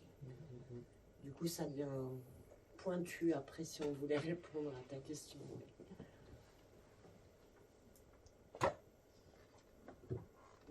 Ok, j'ai une question pour vous. Je suis tombé sur je suis une militante trans anglo-saxonne, britannique, qui se plaignait du fait que la dysphorie de genre soit un truc qui soit psychiatrique, géré en psychiatrie, quoi, en partant du principe que du coup c'était un symptôme de personnes trans, Et elle partait du postulat que les personnes cis pouvaient aussi ressentir de la dysphorie de genre, dysphorie de corps, en disant, en fait, une personne, typiquement une femme qui aurait une perception de son identité qui passerait par le fait d'avoir une forte poitrine et qui n'aurait pas de sein, n'aurait pas de poitrine, pourrait ressentir de la dysphorie de genre et haïr les miroirs à peu près autant qu'une personne trans et ressentir le même sentiment. Je me demandais ce que vous pouviez penser d'une déclaration comme ça. Ah, c'est bon. En fait, actuellement, dans le DSM-5, effectivement, le diagnostic de dysphorie de genre repose sur une incongruence avec le sexe assigné à la naissance. C'est un critère diagnostique pour le retenir. Moi, je trouve que la déclaration, elle se tient. C'est-à-dire que, étant donné que la dysphorie, si on oublie ce critère d'incongruence avec il reste le critère de je fonctionne moins bien, je ressens une forte tristesse ou des émotions négatives, etc. Donc ça pourrait se tenir, mais à l'heure actuelle, dysphorie de genre est circonscrit à cette condition-là. Il existe un autre diagnostic qui s'appelle la dysmorphophobie, qui fait appel à des représentations corporelles qui entraînent des troubles, qui pourraient être attribués à une personne cis. Et effectivement, pourquoi on ne garde pas que dysmorphophobie pour tout le monde, etc. C'est des questions qui se posent. Je pense aussi qu'il faut garder à l'esprit que une partie des personnes qui font ces nosographies gardent le diagnostic, c'est parce que c'est des tests qui ont vocation à s'appliquer sur le plan international et que du coup on n'est pas dans une même situation en France en 2023 que dans d'autres pays du monde, et que si la question de la dysphorie de genre ou de la transidentité en psychiatrie disparaissait, probablement que la vie de certaines personnes serait mise en danger dans certains pays puisqu'ils n'auraient plus cette défense-là pour ne pas qu'on les tue en fait, ou ne pas qu'on les emprisonne. Là, étant donné que dans des classifications internationales, ça reste un diagnostic médical, puisque ça permet à certains endroits du monde probablement de protéger un certain nombre de personnes. D'ailleurs, je vais vous inviter à, si vous avez le temps ou l'envie, d'aller sur le site du CIAOI, le collectif intersexe activiste, parce que comme Eladio n'est pas là, parce que justement cette question du corps et de la corporalité genrée, c'est vraiment la question centrale au niveau des personnes intersexes, parce que cette association entre je suis une femme et j'ai des seins, pour une personne intersexe, ça ne fonctionne pas. Quelle incidence ça a? Et tout ce qui s'est passé, là, les médecins, ils n'ont pas demandé ni aux familles, ni à personne. Ils ont pris des décisions, il y a des procès en cours. Le collectif accompagne en justice et pour la réparation de toutes ces mutilations qui ont été imposées. Est-ce que tu peux donner une définition rapide de personnes intersexes? Parce que Eladio explique très bien les mutilations, etc. dès la naissance, mais du coup, je voudrais pas parler. Ouais, mais c'est ça, parce que moi j'ai rejoint le collectif cette année, et c'est comme il y a vraiment une jurisprudence en cours d'écriture, chaque mot a vraiment une incidence forte. Je devais ramener des brochures. Le site internet. C'est pour ça que je vous invite à aller sur le site internet. On le mettra sur la liste. CIA, c'est collectif intersexe activiste. Merci beaucoup. Parce qu'au départ c'était allié, mais maintenant ça s'est recentré, donc activiste. Et c'est un organisme international. Enfin voilà, il y a vraiment des enjeux de jurisprudence en cours pour la reconnaissance. Parce que, et c'est là on est sur les mêmes questions, la nosographie, parce que la littérature scientifique décrit des corps et des situations des personnes inter, donc l'intersexuation, ça ne correspond pas en fait. Ça va être découpé par syndrome, par exemple au niveau des ovaires ou les génitaux, etc. Mais en fait, il y a plein de choses qui relèvent de l'intersexuation, mais qui ne seront pas vues comme ça. Ça sera vu par les médecins comme des troubles, des choses à corriger. Et là, je pense qu'on fait lire avec l'autisme. Hein. Donc voilà, c'est des questions vraiment d'actualité. Donc n'hésitez pas à aller vous renseigner et puis lire les témoignages des personnes directement. Voilà. Oui, c'était pas une question, mais c'est plus une remarque sur ton intervention à toi, Nadjo, qui je trouvais résonnait super bien avec ce qu'on a vu avant, en fait, parce que ça apportait plein de réponses. Et j'ai beaucoup aimé l'image du diamant que tu donnais, enfin, ça m'a beaucoup parlé. Et enfin, je trouvais que encore une fois, sur la possibilité de recherche collaborative, je pense que ça devrait même être le point de départ de toutes ces recherches, parce que là, par exemple, sur les pourcentages que vous aviez, ça se base sur des choses qui ont été identifiées en mairie, etc. Et toi, Nadjo, tu parlais de cette question-là de difficultés administratives pour plein de raisons, de temporalité, de choses comme ça. Enfin, du coup, il y a des choses qui sont forcément biaisées. Et aussi sur la question tu as amené la question des savoirs qu'on partage entre nous sur des chaînes YouTube. Et ces savoirs-là sont hiérarchisés et pensés comme moins légitimes dans le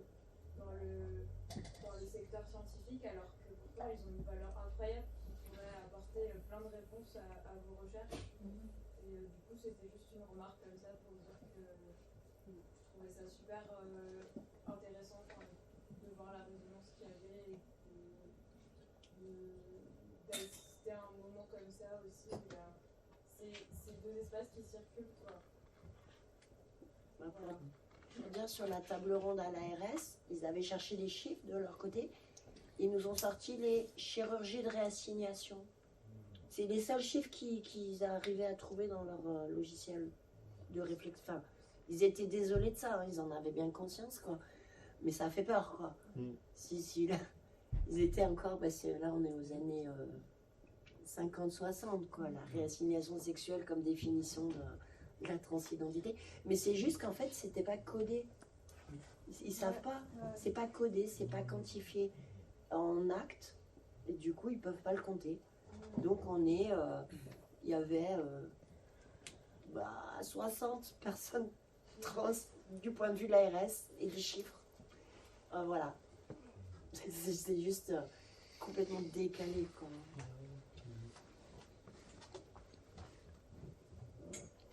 Oui. J'avais des questions par rapport à la question de la discipline, parce que, en comparaison par rapport à la théorie de l'esprit, on a l'impression qu'on en parle de la question du genre, en fait, une question avant tout psychologique, et on n'interroge pas la possibilité qu'il y ait aussi des questions aussi sur les possibilités biologiques, ce genre de choses, ou même des côtés multifactoriels. Oui. En sens, est-ce qu'on fait une séparation entre les personnes qui veulent changer de genre, dans la question aborde le genre comme une question de représentation sociale, et les personnes qui veulent changer de sexe, par exemple, dans les études? Alors, du coup, la dysphorie, c'est un diagnostic, c'est vraiment c'est la souffrance ressentie, ce qui est différent. Et je pense que la question que tu poses, elle est un peu compliquée. Enfin, j'ai l'impression que ça rejoint un peu ce qu'on disait la dernière fois. C'est que, en France, dans la législation, dans les articles, en fait, il n'y a pas de différence entre le sexe, l'appareil génital et le genre. C'est deux choses qui sont Je peux essayer de... j'ai l'impression que tu as posé du coup 3 questions en même temps. Du coup, je me permets juste de clarifier 2-3 trucs. La théorie de l'esprit, je l'aborderai à la fin. Je vais commencer par ce truc-là. Simplement il y a un processus majoritaire qui est l'assignation de genre, le truc assez classique. On regarde l'appareil génital du nourrisson qui vient de naître et on va dire cette personne est un garçon ou une fille. Et du coup, lui donner une identité sociale.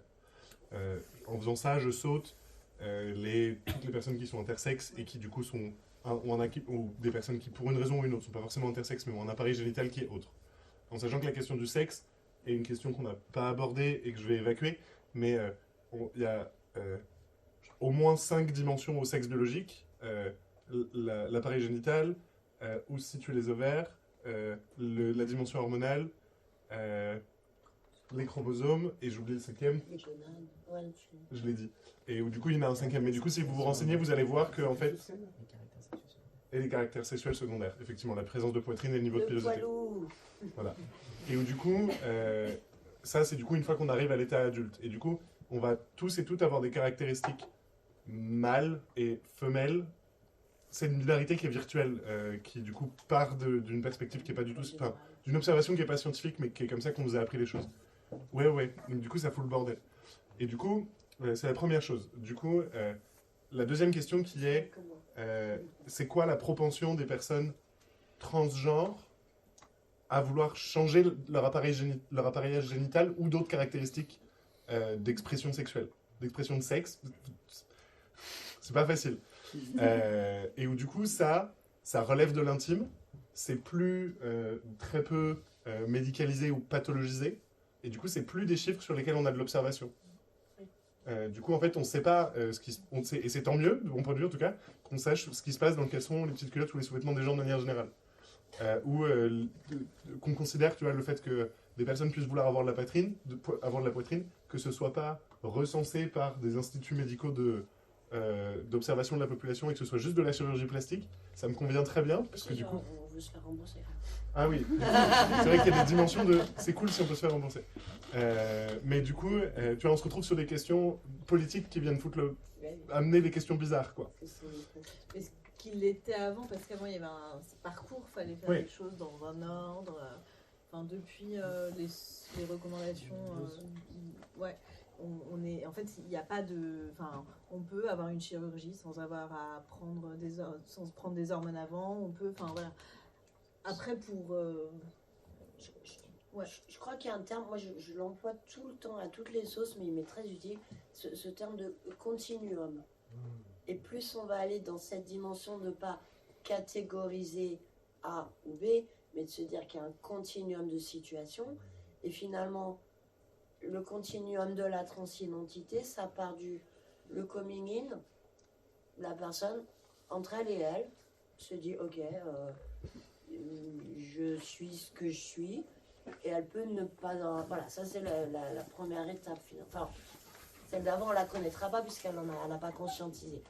Donc la conscientisation, et qu'ensuite, ça peut être simplement j'arrête de m'épiler, ou je me fais faire une épilation laser, ou j'en parle à mes amis, ou pas, je change de prénom. Et ce que je remarque, par exemple, dans l'histoire des prénoms, il y a pas mal de personnes qui sont sur les deux spectres qui vont couper leur prénom en deux. Espèce de compromis de je change pas tout, je suis quand même attachée à mon prénom, donc je le coupe en deux, j'en garde un bout, pas l'autre.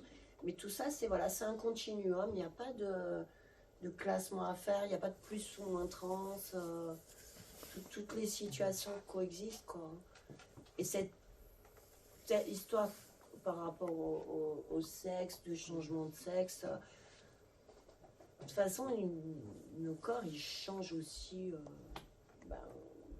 plein de manières, quoi. Je sais pas si je rajoute quelque chose. Oui, vas-y, si tu veux. Cette distinction sexe et genre, je pense que c'est un enjeu c'est un enjeu actuel dans les prochains mois, années, c'est ça qui va se poser, parce qu'elle est mal faite ou pas faite, et c'est ça qui porte beaucoup, à mon avis personnel, de problématiques du moment. C'est-à-dire que l'humain est une espèce sexuée, c'est comme ça, si on prend des animaux, etc. Et être une espèce sexuée, ça veut dire que sa population se compose de principalement deux catégories d'individus. Une catégorie avec des petits gamètes mobiles, qu'on appelle des spermatozoïdes, et une population avec des gros gamètes souvent immobiles, qu'on appelle des ovules. Ça, c'est une espèce sexuée, et l'espèce humaine est binaire dans la sexuation. En revanche, quand un individu naît, l'officier d'état civil demande de quel sexe est cet individu. Et bien sûr qu'on ne va pas aller ponctionner les gonades de tous les bébés pour voir, tiens, y a-t-il des spermatozoïdes ou des ovules. Du coup, on assigne le sexe en fonction de ce qu'on peut voir, c'est-à-dire les organes génitaux externes, en se disant, dans la majeure partie des cas, tout fonctionne bien comme il faut, tout est bien aligné, tout est bien rond, et celui qui va avoir un organe génital avec des testicules et une verge va forcément avoir des gamètes spermatozoïdes, va forcément avoir des hormones masculines testostéronées, va forcément avoir des chromosomes XY. Sauf que ça, c'est pas la réalité de la nature. Il se trouve qu'à peu près 1% des personnes naissent en situation intersexuée, où cet alignement-là ne se fait pas, ou se fait partiellement, etc. Donc déjà, tu as 1% de la population qui est assignée dans un sexe, parce que l'état civil français ne te permet pas de dire on ne sait pas, ne te permet pas de dire troisième case, ne te permet juste de dire mâle ou femelle. Donc il y a déjà une partie de la population qui a... Ça, c'est une problématique entière de sexuation de sexe. Et ensuite, on part de ce sexe-là, binaire, on va dire, de l'espèce, pour y assigner tout un tas de stéréotypes genrés, de genre. Sauf que quand tu mets sur une carte d'identité mâle, si il y a deux mots, c'est pas pour rien. On a mâle et homme. C'est deux mots différents qui signifient deux choses différentes. D'un côté le sexe, de l'autre côté le genre. Et sauf que le bébé il naît, on lui assigne un sexe et on se dit tiens, on va prendre la case du genre qui correspond parce que tout est bien aligné comme tout à l'heure et ce sera donc un garçon et son identité de genre c'est garçon. Et ça soulève d'autres problématiques d'incongruence de genre, où le bébé à qui on n'a rien demandé parce que c'était un bébé, on lui a assigné une valise de stéréotypes genrés qui ne correspond absolument pas, peut-être absolument pas, à ce qu'il va construire comme identité de genre. Mais il est pourtant impossible de renseigner sur une carte d'identité ou à l'état civil l'identité de genre du bébé. On serait bien en peine de lui dire alors t'es un garçon ou t'es une fille. Bon, alors, Donc, en tout cas, la donnée recueillie est celle du sexe. On se trompe parfois rien qu'en essayant de remplir cette donnée du sexe et on y assigne des stéréotypes de genre qu'on ne peut absolument pas vérifier chez un nouveau-né. C'est pas ça que je veux dire, c'est qu'il y a des personnes qui ne veulent pas changer de genre. Ça passe pas la question, je crois qu'il y a des gens qui veulent changer de sexe. Ça existe aussi dans la communauté. Et c'est vraiment cette question-là. Qu'est-ce que tu entends par sexe dans ce cas-là? Changer de sexe. Changer d'appareil génital? Changer d'appareil génital, et si d'un côté je pouvais mettre femelle, je mettrais femelle. Ça veut dire cela. Tout simplement. Et il y a des gens qui sont comme ça. Ça n'invalide pas les autres identités. De l'autre manière, la question du genre. Oui, il y a aussi cette question-là qui existe. On dit juste les deux doivent exister et comment abandonner ces questions. C'est des spécificités, il y a un panel de situations différentes, ça, simplement. Oui, en C'est un effet. continuum que Si on revient à un niveau vraiment de définition, changer de sexe, ça voudrait dire changer ses gamètes. Ça voudrait dire arrêter de faire des spermatozoïdes pour faire des ovules, par exemple. Et ça, on ne sait pas faire. Peut-être qu'un jour, médicalement, pourra accompagner ça. Mais en tout cas, à l'heure actuelle, on ne sait pas faire et c'est une réalité qu'on ne peut pas dépasser. Juste, mais j'ai une petite anecdote parce que je ne fais pas attention. Mais quand les personnes voient que je suis un homme socialement et que je mentionne ma grossesse, je ne fais pas gaffe parce que c'est mon récit de vie, quoi.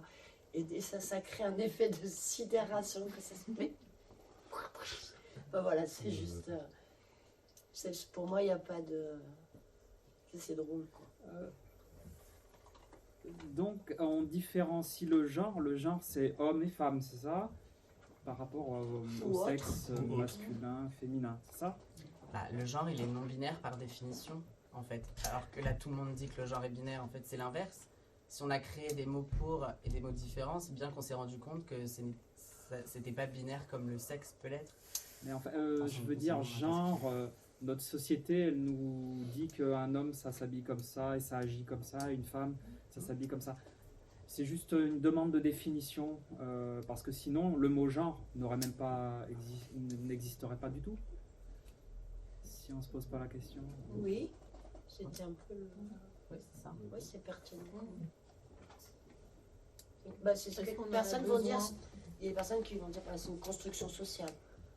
On en parle parce que ça a été établi comme un besoin social, en fait. Il y avait une question du coup au bas. Dans mes rencontres que j'ai pu faire ces derniers temps, vous m'entendez? Oui. Oui.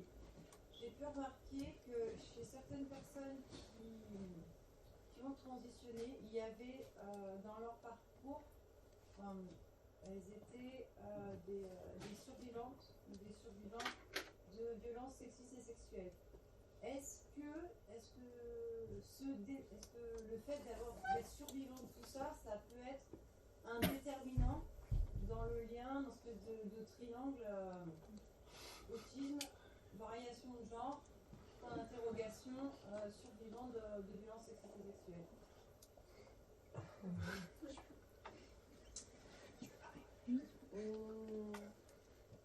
Si je peux essayer d'apporter une réponse qui sera plus politique que médicale ou scientifique. Venir se poser la question de si les personnes autistes ou transgenres sont l'une et l'autre ou les deux à cause de ce qu'elles ont pu vivre pendant leur enfance, ce que j'ai l'impression ce que tu proposes. Oui, c'est ce Ouais.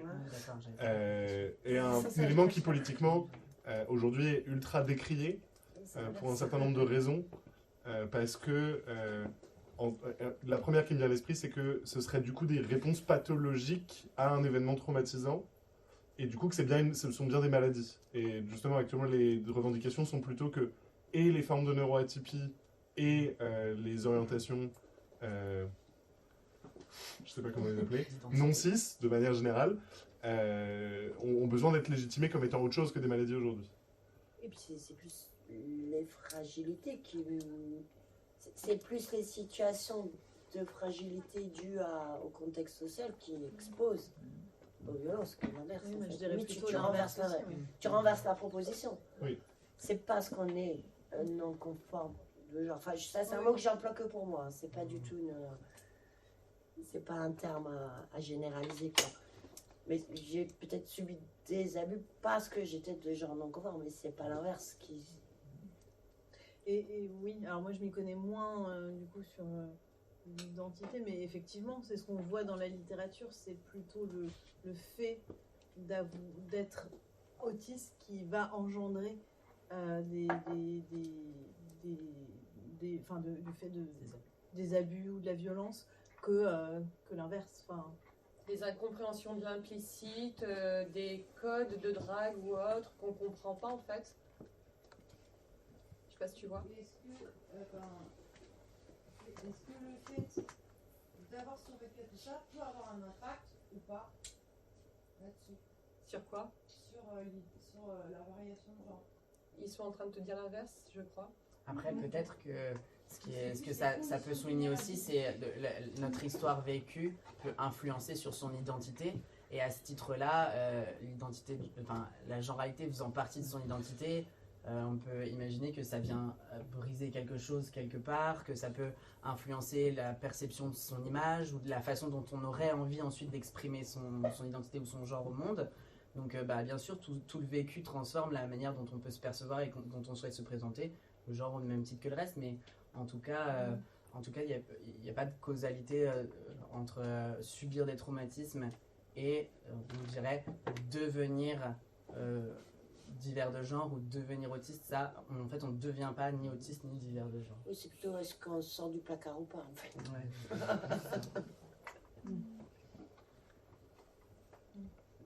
Est-ce qu'il y avait d'autres demandes de prise de parole? Oui. Ouais, merci pour votre présentation, c'était vachement chouette. J'ai une question un peu méthodologique. C'est en gros les valeurs que vous allez trouver en termes de proportion. Déjà, je suis pas trop bien sûr d'avoir saisi les 4 variances de genre. Okay. On regarde pas les chiffres. À flouter, hein. Ouais, c'est juste sur le principe, pas forcément sur les chiffres.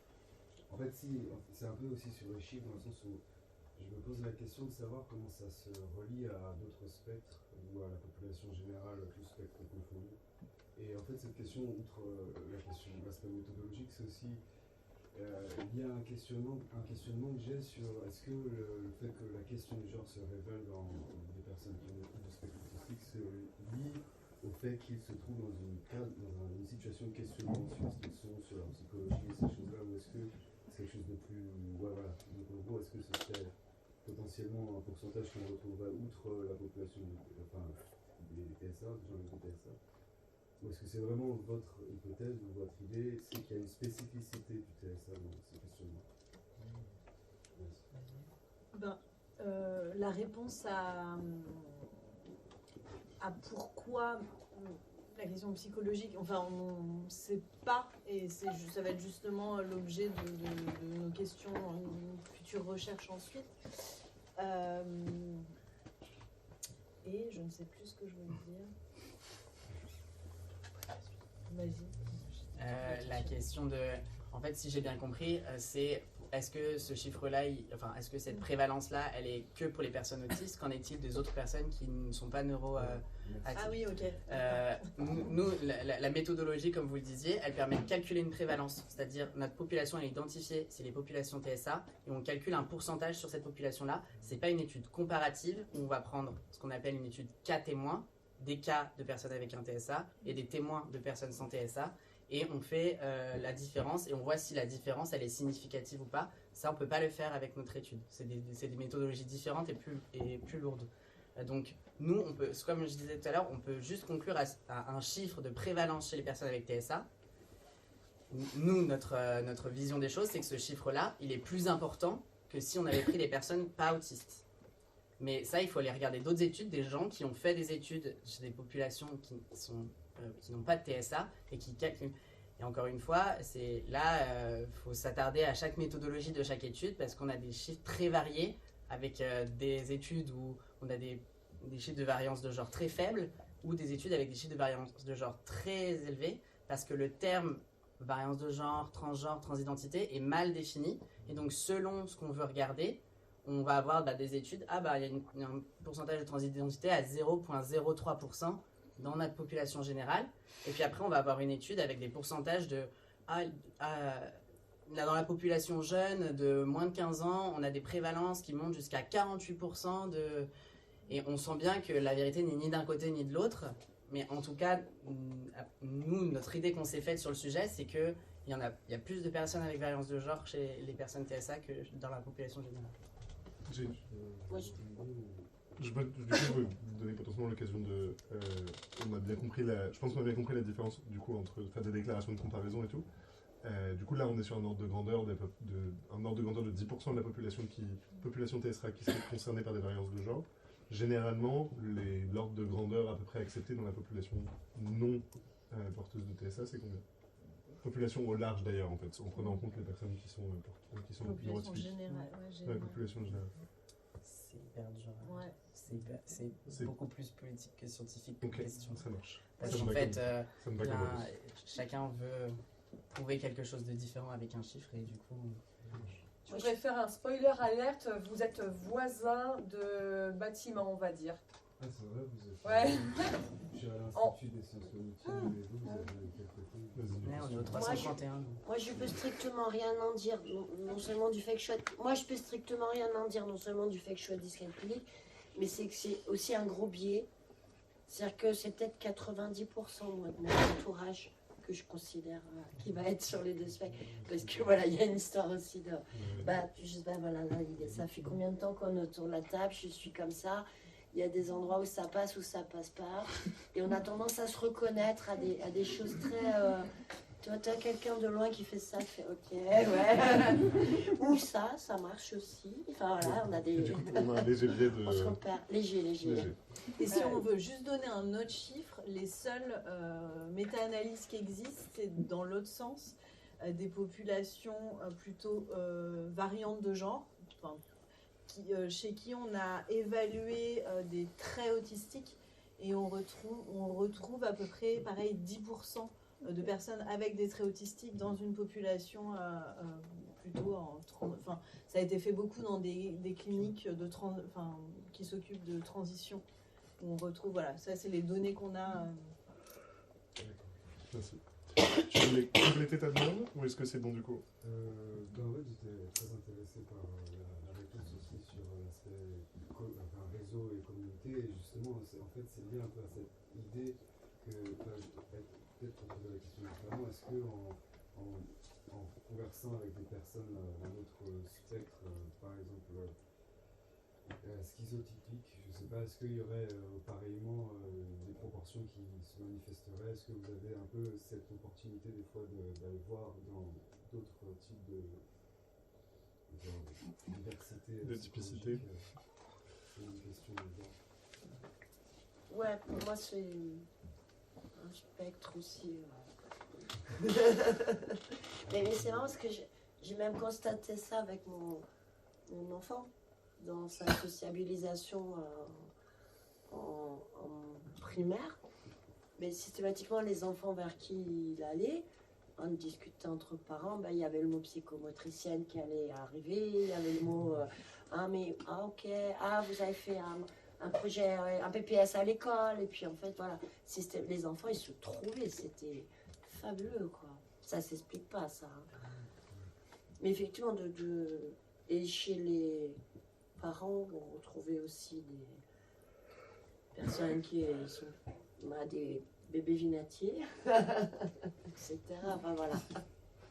Est-ce que vous avez des éléments de réponse, du coup, sur les autres formes d'atypicité psychologique? Alors nous, comme je disais, on n'est pas spécialisé en transidentité, mais en autisme. Donc on fait ce travail dans l'autisme. Mais d'autres personnes ont fait des travaux sur d'autres... Dans soit... le TDAH. Ouais, dans le TDAH, un peu. Okay. Dans la schizophrénie, il y a d'autres choses qui se font par d'autres gens, mais nous, comme on n'est pas, on travaille pas en transidentité, les mais chiffres en existent, autisme. les chiffres existent, mais vous les avez pas du coup.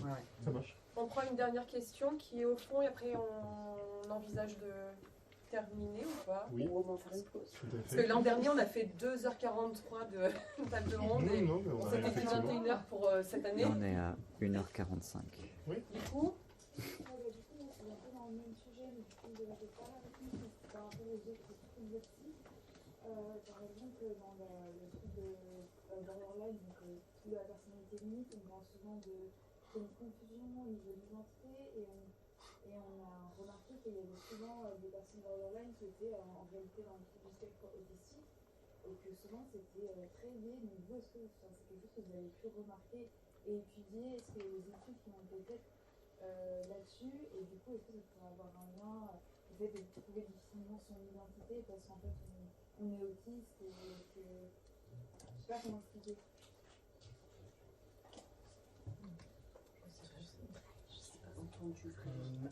Alors en fait,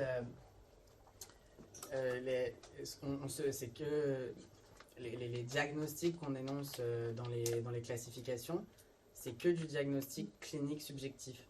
C'est-à-dire que la psychiatrie, elle a avancé avec la société et a défini des troubles en fonction des difficultés sociales, fonctionnelles qu'on pouvait ressentir et s'est dit tiens, ces personnes, elles ne fonctionnent pas normalement dans la société dans laquelle elles ont, donc on définit un trouble en fonction de ça, c'est que du descriptif. C'est pas comme d'autres domaines médicaux où on connaît un agent pathogène qui fait tel effet sur telle cellule, qui entraîne ça, etc. Où c'est top-down, nous on est bottom-up, on regarde et on dit ah ben tiens, on va définir un trouble en fonction de ça. Donc forcément, trouble de la personnalité, borderline, autisme, etc. À un moment donné, tout va se croiser puisqu'on n'est que sur du descriptif dont on ne connaît pas les dépendants physiopathologiques. Donc il y a des personnes qui vont être c'est les problématiques d'errance diagnostique où je corresponds à rien et je corresponds à tout. Parce qu'en fait, nos diagnostics, nos cases, elles se font sur les personnes qu'on a regardées avant et qu'on a décidé de faire une case qui leur correspondait, mais les nouvelles personnes, elles ne correspondent plus à ce qu'on avait regardé avant. Donc on fait une version numéro 2 avec des nouvelles cases et puis après, 10 ans après, ça correspond encore plus. Alors on fait des nouvelles cases, mais il y aura toujours des croisements, puisque de toute façon on ne connaît pas les sous-bassements physiopathologiques qu'il y a derrière les troubles ou les choses qu'on décrit. Je travaille en maison d'accueil spécialisée, il y avait des personnes vieillissantes, de temps en temps. Je tournais les pages des dossiers, les fiches de diagnostic sur 50 ans de vie, mais c'était juste un espèce de roman surréaliste en fait, quoi. J'ai dit, mais c'est la même personne c'était complètement... et psychotique, et disharmonie, et oh là là, mais... Et tout ça, ça s'alignait, ça allait choquer même pas entre psychiatres d'aligner tout ça, quoi. En 50 ans, c'est complètement... Ouais. Donc il y aura forcément des personnes qui seront insatisfaites, enfin qui ne trouveront pas de réponse dans la psychiatrie ou auprès des personnes du soin parce que on ne sait pas. Plaisir d'entendre ça dans la bouche d'un psychiatre, merci. Ça me fait super plaisir de finir là-dessus. Non, sur des enjeux politiques, on en parlera dans la conférence, mais justement, on a conscience du fait que c'est un champ qui est en cours de construction. Je ne peux peut-être pas attendre la réponse d'un du professionnel non plus, et c'est la construction aussi d'un cheminement des personnes concernées, effectivement. C'est la communication aussi entre nous et qui nous permet d'avancer, quoi. La santé communautaire, c'est formidable. Merci beaucoup à toutes d'être restées du coup jusqu'au bout et d'avoir discuté avec nous. Petite question, est-ce qu'il y a des intervenants qui ne sont pas ouverts au fait d'être visités pour des questions pendant l'heure qui vient, qui vont partir instantanément ou qui n'ont pas envie de discuter? Moi, j'ai juste besoin de 5 minutes de nicotine avant, et après c'est bon. Trop bien. Je suis disponible. Et du coup, on a la salle jusqu'à au moins 22h, et puis après on verra au fur et à mesure. Merci beaucoup. Merci.